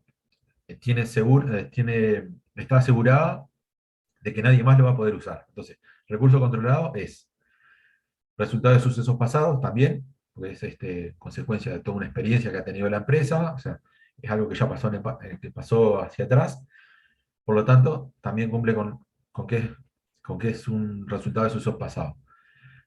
¿Se espera obtener beneficios futuros? Sí, también. ¿Por qué? Porque en la medida de que eso le permite a la empresa ser más eficiente que sus competidores, le va a permitir obtener beneficios en el futuro. Por lo tanto, la definición de activo la cumple. Primer paso para ver si ese ítem se reconoce en los estados contables, que cumpla con la definición. El segundo paso es ver si cumple con las normas de reconocimiento. Y ahí va a reconocer, va a reconocer eh, se va a reconocer a los estados contables siempre que cumpla con las dos condiciones de reconocimiento. Primero, sea probable que cualquier beneficio económico llegue o salga, ¿sí? Esto está asegurado. ¿Por qué? Porque si la empresa era un recurso controlado, la empresa lo debe tener patentado, entonces lo único que lo va a poder utilizar va a ser ella. Entonces, al utilizar ese beneficio, perdón, ese mayor conocimiento que tiene, van a llegar esos beneficios a la empresa. Y pues, ¿cuál es el valor que se le asigna a ese valor llave? ¿Cuál es el valor? O sea, ¿el valor de ingreso futuro? Eh, eh, es acá donde empieza a fallar todo lo que venía cumpliéndose hasta ahora. ¿Por qué? Porque ese valor llave, eh, dame un segundo. Me preguntan si hay grupo de WhatsApp. No, acá en este grupo no podemos. Perdón, le decía que, en definitiva, en lo que falla todo este valor llave, si bien es un activo, pero no se puede reconocer a los estados contables porque no hay una forma fiable de medir. O sea, ¿cómo se mide? Por los ingresos futuros que va a generar por los próximos 10 años. ¿Quién asegura que ese conocimiento dentro de 5 años no queda obsoleto? De que haya otro competidor que saque otro procedimiento que sea mejor que el que permitió activar este valor llave. Entonces, todo eso hace que el valor llave no se pueda medir en forma fiable. O sea, tampoco hay un mercado que alguien vaya a ofrecer los conocimientos y los pueda este, obtener un precio de mercado por estos conocimientos. Entonces, todo eso hace que no se pueda obtener un valor medible en forma fiable de, de la, de ese valor llave. Entonces, si bien cumple con la definición de activo, no se reconocen los estados contables. ¿Por qué? Porque falla en los factores en los puntos de reconocimiento. ¿Tá? Esto es lo que se llaman las llaves autogeneradas, por lo tanto, que todas las llaves autogeneradas no se reconocen. ¿No? Bien, vamos a por un poquito, si no, no nos va el tiempo. Bien, después, otro ejemplo. Una empresa de auditoría emplea un conjunto de estudiantes de ciencias económicas y ha decidido reconocer como activos en sus estados contables todos los gastos derivados de la carrera de contador público que siguen sus empleados. Lo justifica diciendo que la empresa posee un activo, pues al graduarse como contadores, cada uno de ellos le va a brindar ingresos a la empresa en el futuro y a su vez este activo tiene un costo perfectamente medible. Discute esta situación de acuerdo a las definiciones y criterios para el reconocimiento. Definición de activo. Acá hay que tener en cuenta que estamos hablando de personas, ¿no? Entonces, al hablar de personas es un poco más, cuando le empezamos a aplicar las definiciones de activo, el tema de recurso controlado, o sea, eh, es insuficiente. A ninguna persona, por más que una empresa le haya pagado todos los cursos de posgrado ni toda la carrera de contador público, le asegura que el día de mañana que esa persona tenga que estar toda la vida trabajando para esa empresa. El día de mañana esa persona se puede ir, se puede vincular a la empresa, por lo tanto, recurso controlado es insuficiente, ¿no? Ya no cumple con esa definición de la actividad. Resultado de su pasado, sí puede ser, pues son todos los conocimientos que incorporó en el pasado la persona, y después se espera obtener beneficios en el futuro. El hecho de que una persona tenga capacidad, y sea la persona más inteligente y más capacitada del mundo, no le asegura por sí solo la obtención de beneficios futuros para la empresa. Entonces, esos cursos que le pagó la empresa no cumplen con la definición de activo. Y además el caso puntual está en la NIC 38, en el párrafo 15, después véanlo, que trata este punto en particular, y dice que los gastos de capacitación en el personal en general no son activables porque no cumplen con la definición de activo. ¿Ah? Entonces no se reconoce ningún activo por la capacitación que paga la empresa este, a sus empleados. Bien, después, una empresa se encuentra explotando una planta industrial que vuelca importantes desechos químicos a un curso fluvial de la ciudad. En esta jurisdicción no hay normas legales que sancionen contaminación ambiental. No obstante, el directorio de la compañía ha decidido, en el marco del proceso de preparación de sus estados contables, constituir una previsión para hacer frente a eventuales demandas de organizaciones sociales. ¿Qué opinión le merece la opinión tomada por la empresa? Este, solución sugerida. Que acá en lo que estamos, ahora vamos para el lado de los pasivos. ¿No? Entonces, definición de pasivo, obligación presente. O sea, la empresa está parada al cierre del ejercicio y dice, bueno, en este momento tengo una obligación de pagar, de pagar una multa por el daño ambiental que, que he ocasionado ya de este tiempo para atrás. Primero, obligación legal no tiene, porque no hay ninguna ley que la sancione por haber contaminado. ¿Tá? O sea, no hay una obligación impuesta desde afuera. Y lo otro, para que, por más que la empresa haya tomado la decisión de hacer frente a eventuales demandas, para que se pueda reconocer ese pasivo, no alcanza con manifestar esa obligación a la interna de la empresa, sino que tiene que ser, digamos, tiene que ser comunicado digamos, al exterior de la empresa, que el mercado y la sociedad se entere, reconocerlo y que el resto de las personas tomen conocimiento. ¿Sí? Que si bien en ese caso sería una obligación autoimpuesta por la propia empresa, pero está reconocida, está comunicada a todo el mercado. ¿Ah? Si no se da esa condición de comunicarla a todo el mercado, no se puede reconocer. ¿No? Que eso es lo que se llama una obligación implícita. ¿No? Decir, comunicar y expectativa de terceros. O sea, la empresa comunica, dice, bueno, yo he hecho determinado daño, me obligo a subsanarlo en el futuro, entonces genera en terceras personas una expectativa de que va a asumir el costo de esa reparación. ¿Tá? Entonces ahí sí, ahí podría reconocer el pasivo. ¿Tá? Entonces, lo que no cumple esta situación es lo de obligación presente, porque no hay obligación legal y tampoco implícita. Resultado de desusos pasados, sí, lo que decimos la contaminación, y se espera desprenderse de recursos, sí. ¿Tá? Entonces, en definitiva, no cumple con toda la definición de pasivo, por lo tanto, no se reconoce. ¿Tá? Cuando veamos la parte de NIC 37, en la segunda parte del curso, ahí vamos a ver las condiciones para la creación de provisiones. ¿Tá? O sea, una empresa no puede empezar a crear provisiones, o sea, a generarse obligaciones así libremente, sino que para que una empresa reconozca una obligación al cierre del ejercicio, un pasivo en definitiva, se tienen que dar determinadas condiciones para su reconocimiento. No es algo libre de las empresas empezar a hacer provisiones genéricas o por cualquier circunstancia que entienda que la pueda obligar a desprenderse de activos. ¿Ah? Bien, después creo que este es el último. Una empresa de la industria de la bebida ha invertido durante el último ejercicio económico una importante suma de dinero, 390 millones de pesos, en una campaña publicitaria de lanzamiento de una tercera marca de gaseosa, con lo cual espera obtener un flujo de ingresos netos muy superior a los montos invertidos. Dichos egresos constituyen un activo al cierre del ejercicio, o sea, la empresa hizo una campaña publicitaria y dice, sí, bueno, todo lo que gasté en la campaña publicitaria, ¿lo puedo activar? En definitiva, lo que está preguntando. Entonces, como siempre, definición de activo. Recurso controlado, suceso pasado y obtener beneficio. Recurso controlado sí, porque se supone que la empresa tiene control este, sobre la campaña publicitaria. Resultado de sucesos pasados, sí, porque la campaña publicitaria se aplica en determinado momento, se invierte, ¿no?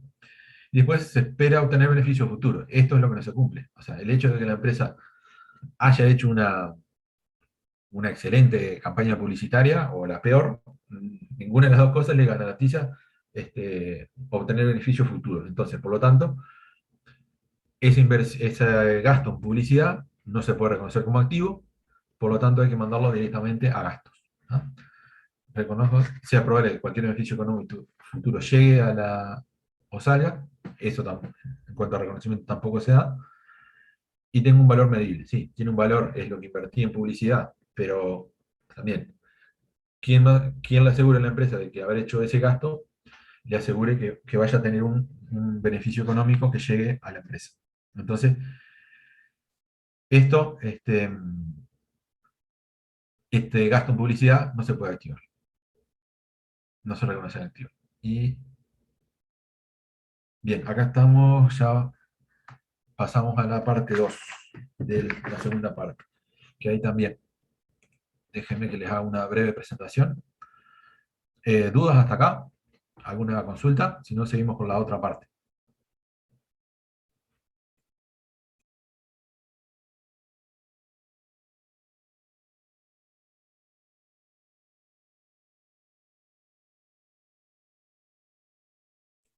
Bien, seguimos entonces, que nos quedan unos minutos para ver la otra parte. Bien, está bien, así que... Un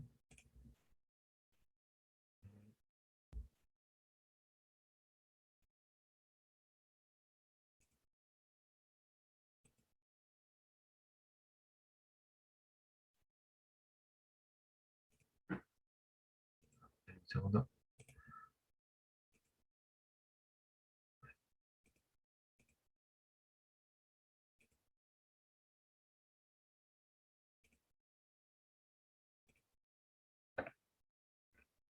Espera que me olvidé que jugar.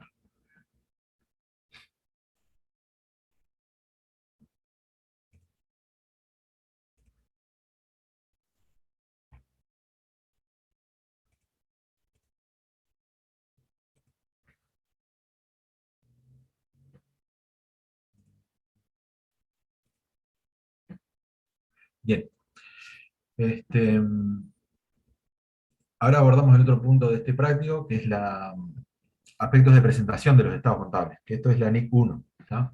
La NIC 1 ya empieza, todos los conceptos que veíamos en el marco conceptual los empieza a bajar a tierra y empieza a hacer más precisiones respecto a qué se entiende por estado financiero. Hasta ahora venimos hablando en general como información financiera. Ahora ya le ponemos nombres, son los estados financieros, y lo que nos dice este ANIC 1 es que comprende un conjunto completo de estados financieros. ¿tá? Que esto en esencia es, un conjunto completo de estados financieros está integrado por el estado de situación financiera, activo, pasivo y patrimonio, ¿sí? Son sus elementos, el estado del resultado integral, ¿no? Que ese estado de resultado integral está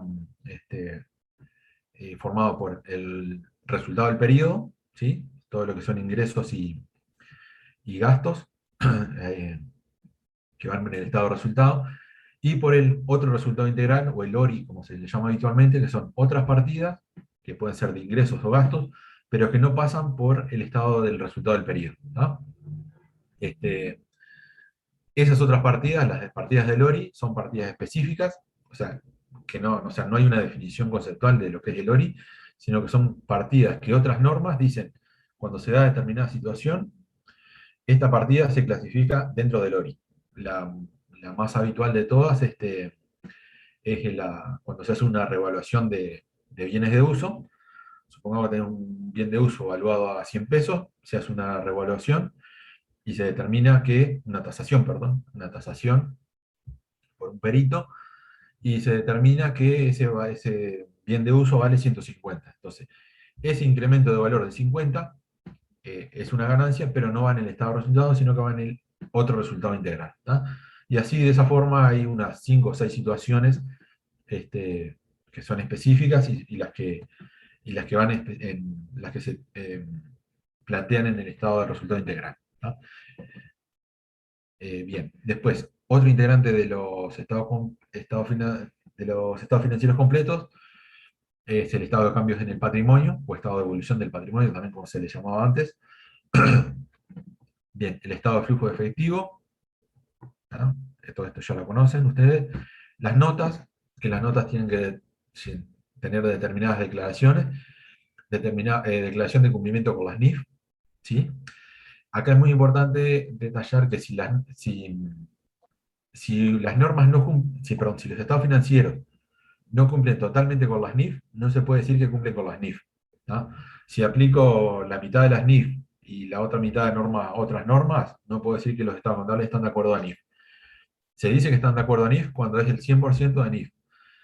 Si hay una, no sé, por ejemplo, una norma local, acá en Uruguay, ustedes lo van a ver al principio de la presentación, en las presentaciones teóricas, perdón, ahí le dan los distintos marcos de referencia. Los del 124 aplican NIF full completas. Entonces, esos pueden decir que aplican NIF. ¿tá?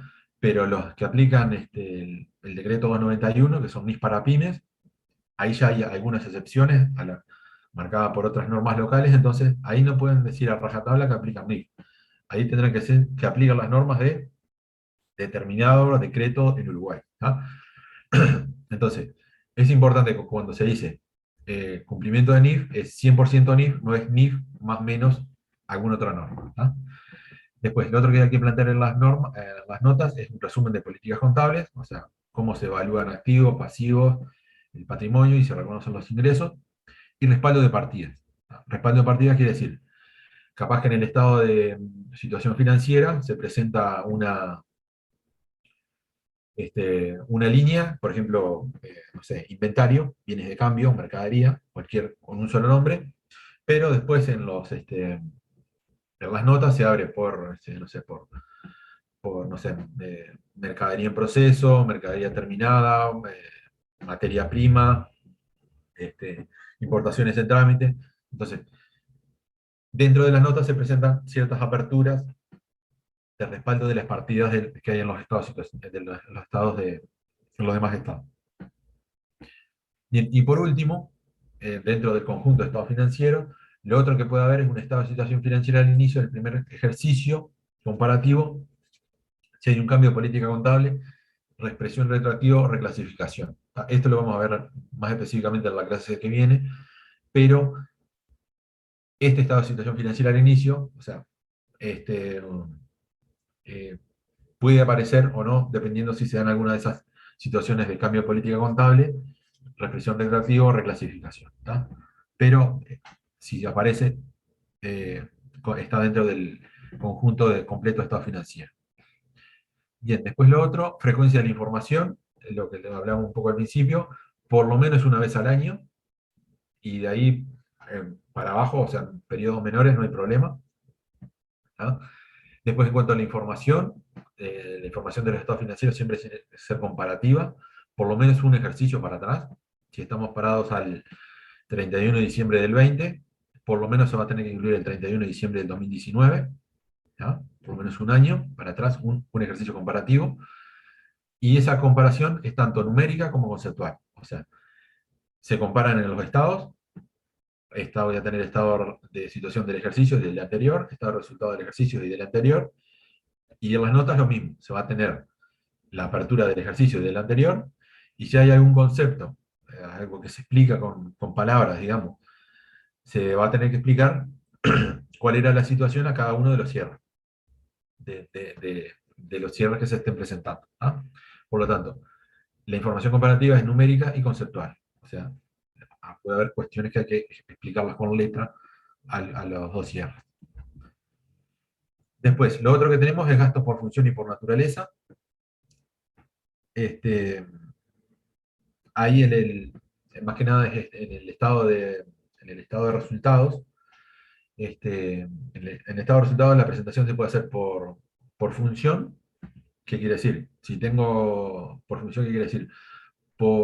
Si tengo los costos de mano de obra, va a haber, perdón, cuando es por función se define por área, digamos, costo de venta, gasto de administración y venta, gastos financieros, ¿tá? Eso es por función. O sea, por ejemplo, si tengo gastos de mano de obra, una parte va a estar en el costo de venta, otra parte en administración y venta, y alguna parte puede ser genérica. ¿tá? Eso es cuando se presenta el estado de resultado por función. Cuando es por naturaleza, se agrupa toda la partida. O sea, todo lo que la empresa gastó en mano de obra, por ejemplo, lo va a ubicar como mano de obra, sin importar si esa mano de obra este, este, fue para eh, costo o administración y venta, no importa. En principio en el estado de resultados se plantea de esa forma. ¿Tá? Después en las notas va a haber que abrirlo, o sea, nunca las opciones son una u otra, sino que se complementan. Muchas veces lo que se plantea en el estado en los estados, en el estado de resultado en este caso, después se plantea de la otra forma o por el otro método en las notas. ¿Tá? El que sí, que no, este,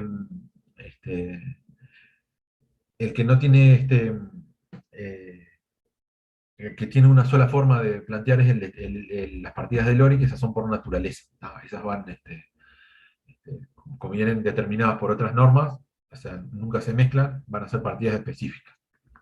¿No? Este, y no va a haber otras de las que se detallan acá. O sea, no puede haber más o sea, partidas en el Lori no va a haber más de las que dicen otras normas. No pueden surgir, no se pueden generar nuevas, digamos. Bien, y lo último, este, la definición de activos y pasivos corrientes o no corrientes. ¿Tá? En primer lugar, lo que hay que tener en cuenta es el ciclo operativo de la empresa, que cuando hablamos de ciclo operativo de la empresa, estamos hablando desde el momento en que una empresa compra, por ejemplo, la materia prima, la produce, la tiene en el inventario, la vende y la cobra. O sea, el ciclo productivo, en este caso, arranca cuando la empresa compra la mercadería, y termina cuando esa mercadería volvió a ser efectivo porque en el medio la vendió. ¿Tá? Entonces, eso es todo el ciclo operativo de la empresa. ¿Tá? Este, los ciclos operativos, naturalmente, algunos serán más claros que otros. ¿Sí? Los ciclos industriales son bastante claros. ¿Tá? Este, hay otros que son más entreverados. Este, más entreverados que se pueden empezar a solapar. Por ejemplo, supóngase un banco que tiene créditos a corto plazo, no sé, por préstamos a un año, préstamos a, este, a, a 5 años, préstamos hipotecarios que son a 20 años, entonces ahí el tema del ciclo operativo, si bien las operaciones de prestar plata siempre es la misma, ya se dificulta bastante el hecho de asociar el ciclo operativo a ese ciclo de tengo el efectivo hasta que vuelvo a convertir en el efectivo. ¿Tá? Entonces, eso está asociado para explicarle el tema del ciclo operativo de la empresa. Después lo otro, un activo o pasivo va a ser corriente si se tiene principalmente con fines de negociación. O sea, si yo tengo mercadería en el stock, naturalmente espero venderla dentro del corto plazo, por lo tanto eso va a ir dentro del activo corriente. Si tengo una maquinaria, lo que espero es utilizarla por varios años, por lo tanto eso va a ser un activo no corriente. ¿No? Este, ahí va vinculado a eso de esperar realizar dentro de los 12 meses posteriores. ¿No? Lo mismo una mercadería, ¿no? Si la mercadería, la empresa estima que determinada parte de su mercadería no la va a vender dentro de los próximos 12 meses, tendrá una parte de su stock como activo corriente y otra parte de su stock como activo no corriente. ¿No? O sea, o sea, no, no hay partidas que siempre sean corrientes y partidas no corrientes. ¿No? Y después para pasivo, fundamental para que una partida sea corriente o no corriente, es que la empresa tenga el derecho incondicional a aplazar el plazo. ¿No? O sea, si la empresa no puede extender el pago más allá de los 12 meses, todos los pasivos van a ser corrientes. ¿No? O sea, todos los pasivos, no, de los pasivos cumplen con esa condición. ¿No? Este, esto ahí, vamos a ver unos ejemplos ahí al respecto. Bien, y por acá se termina esta presentación, que es bastante cortita. Vamos ahora sí a terminar con la segunda parte de los ejercicios, digo, ¿eh?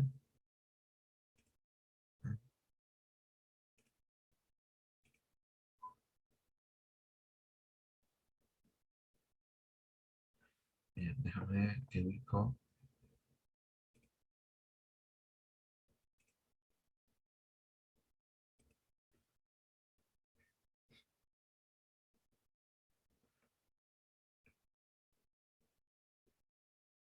Acá, ejercicio 1, presentación de estados financieros. Bien, acá nos plantea la empresa, la tercer planta, sociedad anónima, que produce y comercializa productos químicos para la industria farmacéutica, se encuentra elaborando sus estados financieros para el periodo. En la confección del estado de situación financiera se le presentan los siguientes activos y pasivos y debe determinar si los clasifica como activos y pasivos corrientes o no corrientes. Se pide, evalúa en cada caso si los activos pasivos deben ser clasificados como activos pasivos corrientes o no corrientes, justificando su respuesta según lo establecido por la NIC 1. Bien. Y acá tenemos el ejemplo 1. Dice, en el rubro inventario la empresa tiene materias primas para la elaboración del producto X. Este producto químico que la empresa elabora y comercializa requiere de un proceso de producción complejo que abarca un periodo de 8 meses. Se sabe también que en promedio la rotación del inventario disponible para la venta es de 3 meses y que la totalidad de las ventas se realizan a crédito con un plazo promedio de 60 días. Entonces acá lo que tenemos que hacer es plantear una línea del tiempo para ver el ciclo operativo de la empresa. ¿Ah? Entonces tenemos, lo primero que hace la empresa es comprar la materia prima, el periodo de producción le lleva 8 meses, producir el producto que hace. Una vez que está producido, está en promedio, está 3 meses en el stock, ¿sí? Antes de ser vendido, y una vez que es vendido, se demora 2 meses en cobrar. ¿Tá? Entonces, y ahí, bueno, ahí, después de los 2 meses, lo cobra, entonces, ahí lo que compró al inicio, lo transforma lo vuelve a cobrar después de 13 meses. Entonces, el ciclo de operación normal de la empresa son 13 meses. ¿Tá? Entonces, ese ciclo de operación, entonces tenemos que ver cómo calzan las materias primas dentro de ese ciclo operativo normal. Entonces, acá tenemos que el consumo de la materia prima se da dentro de los 8 meses. ¿Tá? Toda la materia prima demora 8 meses en consumirse. Por lo tanto, es menor al ciclo operativo normal, que es de 13 meses. Entonces, a la medida de que el consumo que el consumo de esa materia prima está dentro del ciclo operativo normal, las materias primas son un activo corriente. ¿Tá? Entonces, eso es teniendo en cuenta el ciclo operativo normal. ¿Tá? Muchas veces por facilidad, esto del ciclo operativo normal no se utiliza mucho, digamos, no es de los más habituales para determinar si un activo es corriente o no corriente. Lo más habitual es ver si se va a vender o no o pagar dentro de los próximos 12 meses, que es lo que más habitualmente utilizan todas las empresas. ¿Tá? Pero es importante que tengan claro esto del ciclo operativo. ¿Tá? En este caso particular, materia prima está dentro del ciclo operativo, por lo tanto, perdón, es menor al ciclo operativo, entonces es un activo corriente. Bien, segundo ejemplo. El activo de la empresa incluye acciones de otra empresa. Dichas acciones representan el 5% del patrimonio del principal distribuidor de los productos de la empresa y se mantienen por motivos estratégicos. Bien, ¿cuál es la situación? Una empresa X tiene dentro de su activo compró acciones de otra empresa. Y esas acciones que tienen de otra empresa es de un distribuidor, o sea, aparentemente esta empresa fabrica un determinado producto, ese producto lo lleva al mercado por un distribuidor y dentro de esa empresa que fabrica es dueña de una parte de ese distribuidor, en este caso del 5%. ¿Tá? Y lo mantiene por motivos estratégicos. O sea, la empresa ha determinado que es bueno participar en el capital este, de su distribuidor. ¿Tá? Entonces, en principio, la intención de la empresa parece ser que no va a vender esas acciones, pues no las va a vender en el próximo año, porque si es por un motivo estratégico, se supone que es de largo plazo. Capaz que en el largo plazo es más lógico que la empresa empiece a comprar más acciones y no a vender ese 5%. ¿Tá? Entonces, hay que ver la intención, que en este caso es estratégica. eh, por lo tanto, la empresa espera mantener esas acciones en su activo por el largo plazo. Entonces, no hay intención de venderlo en el corto plazo, dentro de los próximos 12 meses. Por lo tanto, esas acciones no son activos para la venta, no van a ser corrientes entonces esas acciones tienen que clasificarse como activo no corriente. ¿Tá?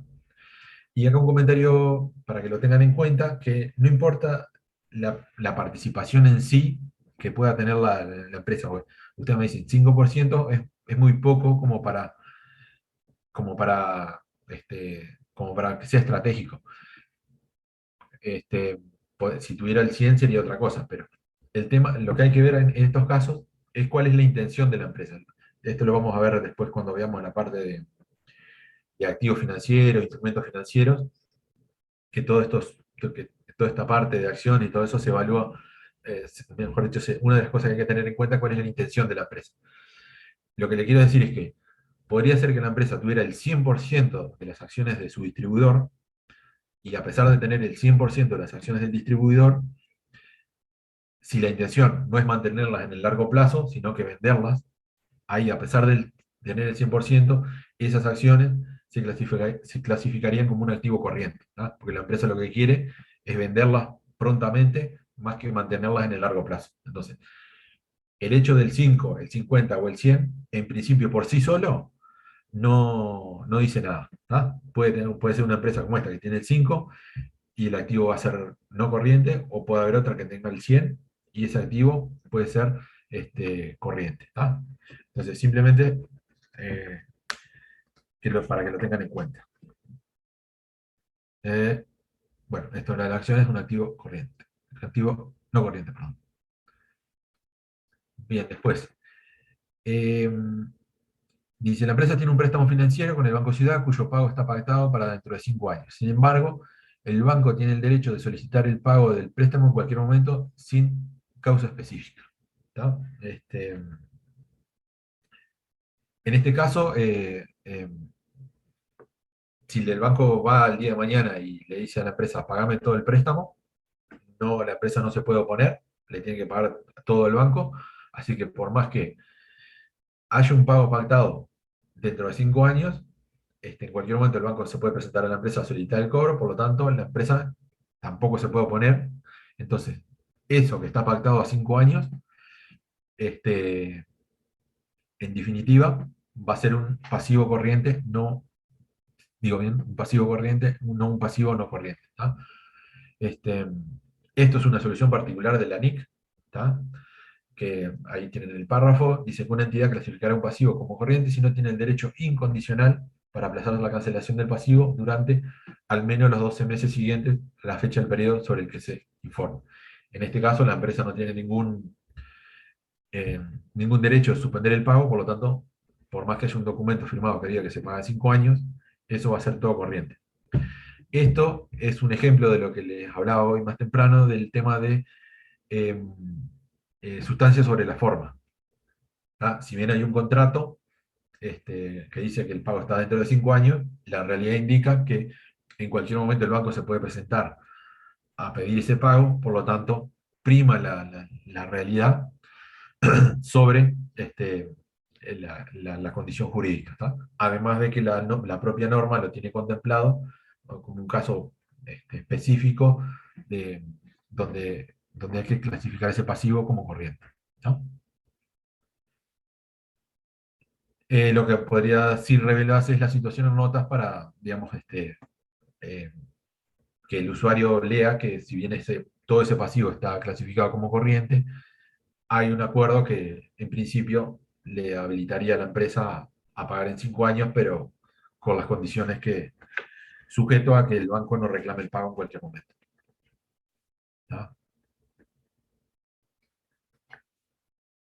Bien, otro ejemplo. Debido a una disminución relevante de las ventas en el último ejercicio, la empresa va a tener dificultades para el pago de un vale bancario que solicitó para la compra de materias primas y que originalmente vencía a los 3 meses del cierre del ejercicio. La empresa comenzó con negociaciones en el banco de forma de refinanciar el pasivo luego de la fecha de balance, pero antes de la publicación de los estados. Se concluyeron las negociaciones y se pactó una reestructuración de los pagos determinando que la mitad del pasivo se cancelará dentro de 18 meses. Bien, esto lo vamos a ver con una línea del tiempo, que es más fácil. Entonces, ahí estaba el cierre del ejercicio, había cerrado el ejercicio.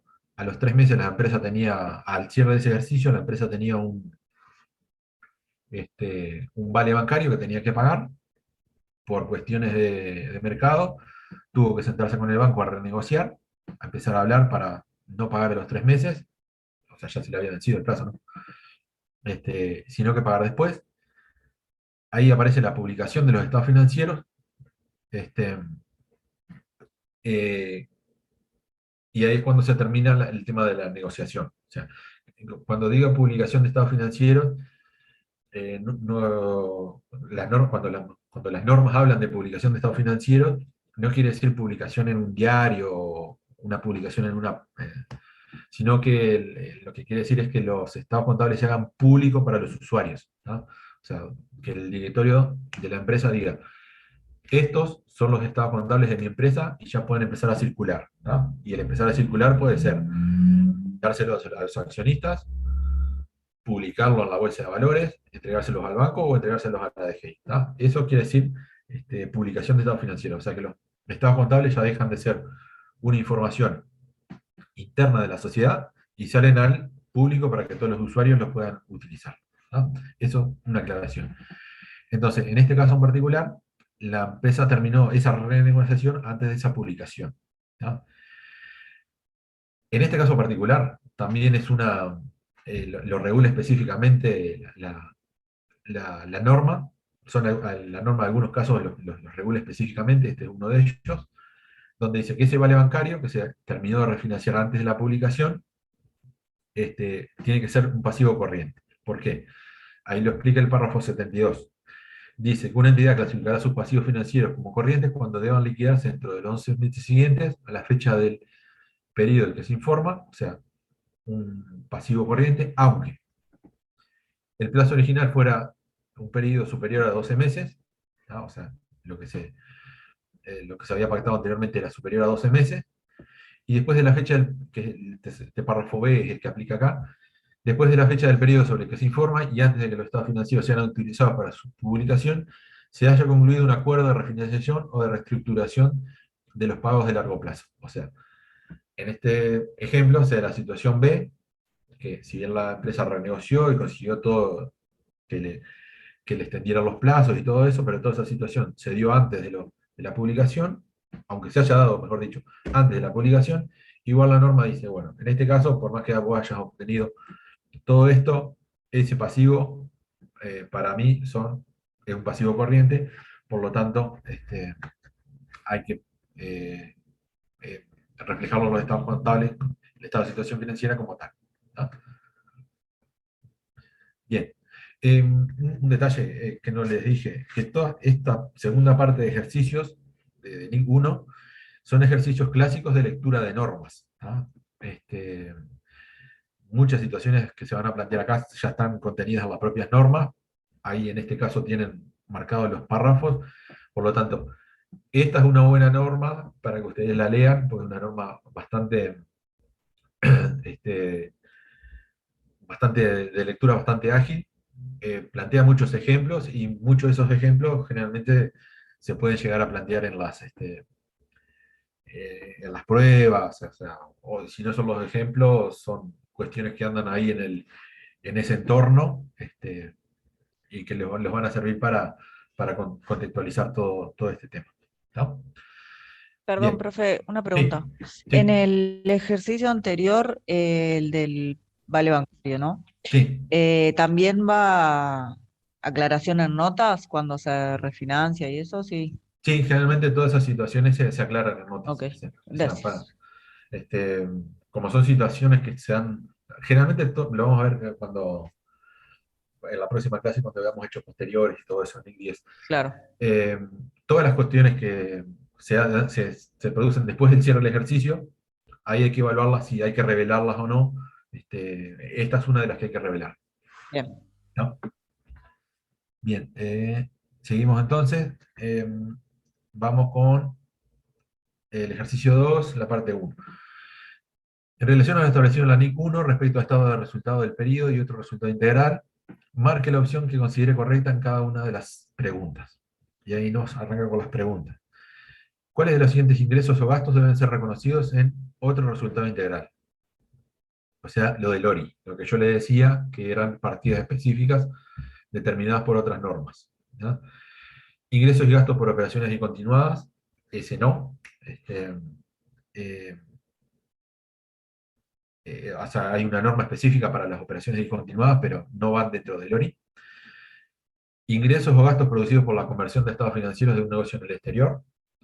Esto sí, vamos en la tercera y cuarta clase, creo que ya arrancamos con el tema conversión, vamos a ver esto en particular.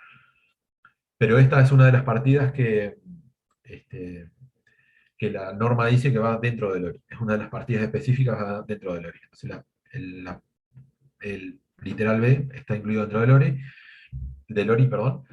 Y el punto C, ingresos o gastos que sean considerados extraordinarios, ¿no?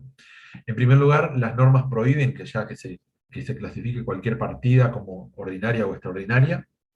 Ya no hay más partidas extraordinarias dentro de los estados financieros, sino que habrá que ubicarlas en donde correspondan, pero no hay ítem de extraordinario, ¿no? Y eso en primer lugar. Y en segundo lugar, tampoco está incluido dentro de las que va en el ORI, ¿no? Entonces, de todas estas tres alternativas, la que va es la de la alternativa B. Bien, otro ejemplo. ¿Cuál de los siguientes términos no puede ser utilizado para describir un ítem del resultado integral total? O sea, eh, recuerdan que el resultado integral total era el estado, era lo que comprendía el resultado del ejercicio propiamente más el ORI. ¿Tá? Las partidas del resultado del ejercicio común y corriente, como lo conocemos, más las partidas del ORI, del otro resultado integral, la sumatoria de esos dos estados, dan el resultado integral total. Entonces, a esa última línea, ¿cómo se le podría llamar de acuerdo a estas alternativas? Ganancia, perdón, acá dice cuál no puede ser utilizado. ¿Cuál no puede ser utilizado? Entonces, ganancia sí se podría utilizar porque es última línea, no hay problema. Resultado bruto, eh, podría utilizar, o sea, no es muy lógico, pero no habría problema. Resultado antes de impuestos tampoco, también podría utilizarse. O sea, capaz que no son muy lógicas, pero no, podrían llegar a utilizarse. Y la que no podría, la que seguro no puede utilizarse es resultado, eh, perdón, acá me confundí.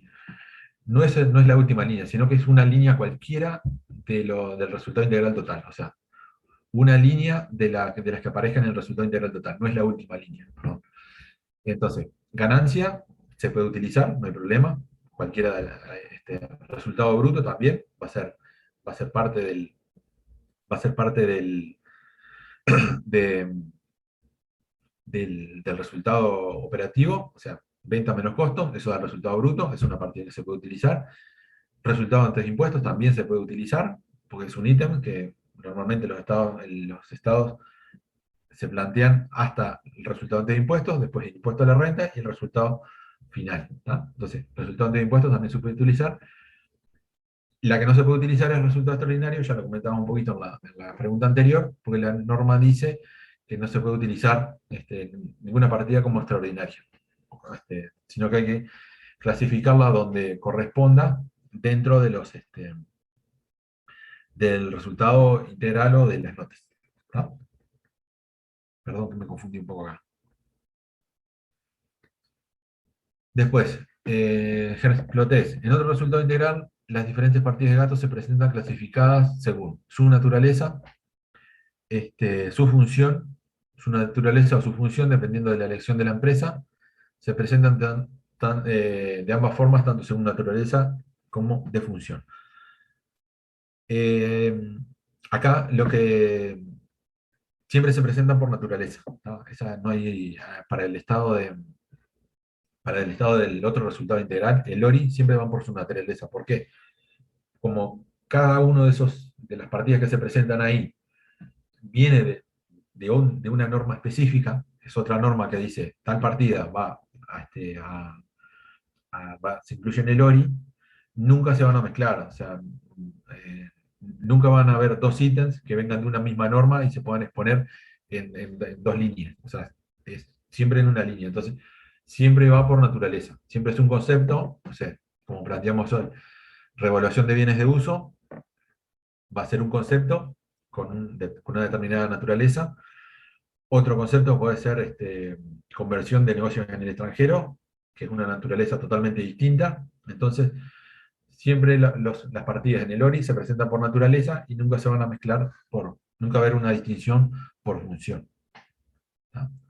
Bien, eso está dicho en el párrafo 82 de la NIC 1. Y después viene, los gastos por beneficios a los empleados son gastos administrativos, eh, gastos de distribución, costo de ventas, clasificados en las categorías A, B o C, según la función que cumple el empleado, al cual se relacionan los costos. ¿Tá? Los beneficios a los empleados no hay una categoría específica, esto dependerá o sea, acá cuando estamos hablando de gasto administrativo, distribución o ventas, estamos hablando de una clasificación por función. Entonces, si la clasificación es por función, del total de la masa salarial de beneficios a los empleados, va a decir, bueno, de este total, una parte es de gasto administrativo, una parte va a ir a distribución y una parte a costo de venta, ¿no? Pero a la medida que nos plantean estos tres ítems, ya nos damos cuenta que es una distribución por función. Entonces, cualquier gasto, en este caso específico estamos hablando de beneficios a los empleados, pero cualquier gasto se va a distribuir en función de la cuota parte que le corresponda a cada uno de esos ítems. Y bien, después seguimos. Una entidad presentará un desglose de los gastos reconocidos en el resultado utilizando una clasificación basada en su naturaleza, su función, a la naturaleza o la función de ellos dentro de la entidad, lo que proporciona una información que sea fiable, o en la naturaleza o la función de ellos dentro de la entidad según la preferencia de la gerencia. Recuerden, naturaleza o función no eran excluyentes una de otra, sino que se podía combinar. O sea, si utilizo naturaleza en el estado, utilizo función en las notas, ¿no?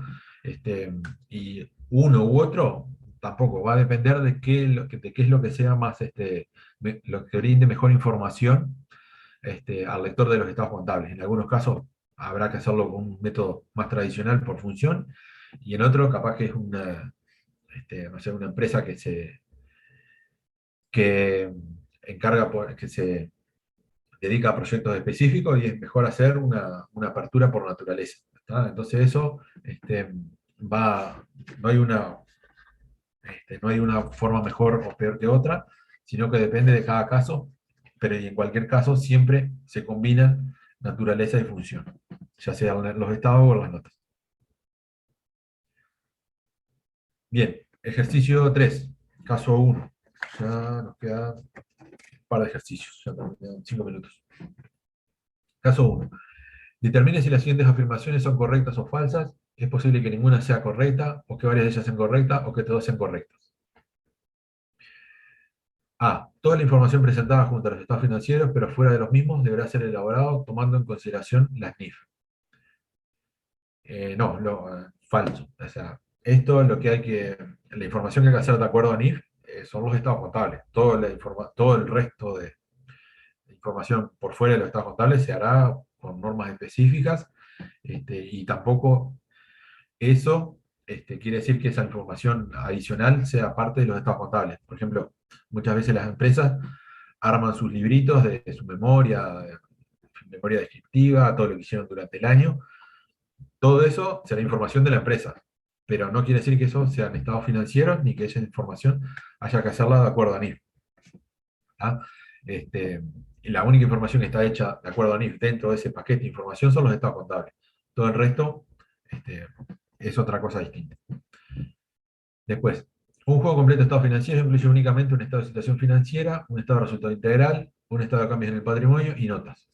No, falso, falta por lo menos el estado de flujo de efectivo y el estado financiero al inicio en caso de haber alguna de las situaciones de, ¿cómo es? De cambio de política contable o ajuste retroactivo, lo que vamos a ver en la próxima clase. Los activos o pasivos por impuestos diferidos no serán clasificados en ningún caso como activos o pasivos corrientes. Esto es verdadero, esto de activo diferido lo vamos a ver más en la segunda parte, pero también esto es una- es una, es una norma particular de la ninguno que dice que los activos y pasivos por impuesto diferido siempre son no corrientes. ¿No? Y después, en el punto D, otro resultado integral, el ORI, incluye partidas de ingresos y gastos que no se reconocen en el resultado de acuerdo a lo establecido por otras NIF. Sí, o sea, es lo que decíamos. Se reconoce en el ORI lo que otras NIF lo dicen. Entonces, eh, acá lo que nos dice que no se reconocen en el resultado común y corriente. ¿No? Entonces, esas partidas no se reconocen en el resultado, sino que se reconocen en el ORI. ¿No? Entonces, la B también es correcta. Solución 6 y D son correctas y atención a la información abarcada por los NIF. ¿Tá? Esto es lo que les decía, que hay que tener muy cuidado lo que es cuando se dice qué información está por NIF y cuáles no, ¿tá? Porque a veces la presentación puede llevar a algún error. Y caso 2, que es el último, dice, señala la alternativa correcta. Una empresa que se dedica a la producción de un medicamento presenta en su balance otras cuentas a cobrar, que espera cobrar en 13 meses. El proceso de elaboración del medicamento es sumamente complejo y abarca un periodo de 10 meses y se sabe que la rotación del inventario disponible para la venta es de 2,5 meses. Adicionalmente, la empresa se encargará de la comercialización del mismo, la cual se realiza a crédito con un plazo promedio de 45 días. ¿Cómo debe clasificarse la partida de otras cuentas a cobrar? ¿Es un activo corriente? ¿Es un activo no corriente? Hay que decirlo simplemente una nota en el estado contable o ninguna de las tres opciones. Acá, como siempre, en estos casos, lo mejor es vamos a tener que ver el ciclo operativo de la empresa. Entonces tenemos elaboración del producto, 10 meses, rotación del inventario, o sea, una vez que está finalizado el producto, demora 2,5 meses en salir del inventario, se vende a crédito a 1,5 meses, creo que ahí están los 90 días. Entonces, el ciclo de operación normal de la empresa son 14 meses, cuentas a cobrar son 13 meses, lo que demora en cobrar las otras cuentas a cobrar, por lo tanto es menor al ciclo operativo normal, que son 14 meses, y entonces otras cuentas a cobrar es un activo corriente. ¿Por qué? Porque lo que demora en cobrar las otras cuentas a cobrar es menor al ciclo operativo normal. ¿Ah? Esto porque estamos considerando un esquema de ciclo operativo. Si estuviéramos en un esquema de 12 meses, como el más habitual, capaz que una parte de esas otras cuentas a cobrar podrían quedar este, como, como corriente y otra parte como no corriente. Bueno, terminamos con la clase de hoy. Les quedan a ustedes algunos ejercicios domiciliarios. Este, si quieren repasar algo, la clase que viene me dicen. Y ya les digo que para que vayan pegándole una bichada al teórico, que la próxima, que es el tema de la próxima clase, NIC 8 y NIC 10. Políticas, estimaciones y errores, NIC 8, y hechos posteriores, NIC 10. El viernes que viene. Es un tema lindo, o sea, bastante, sigue este esquema de las NIC fáciles de leer. De cualquier forma, péguenle una miradita al teórico antes de venir, así vamos un poquito más rápido y le podemos dedicar más tiempo al práctico y eventualmente a evacuar las dudas que puedan tener. ¿Tá? Así que, salvo que alguno tenga alguna duda, si no, muchas gracias, terminamos la clase de hoy. Muchas gracias. Bueno, Gracias. a ustedes, chao. Hasta luego. Luego, gracias.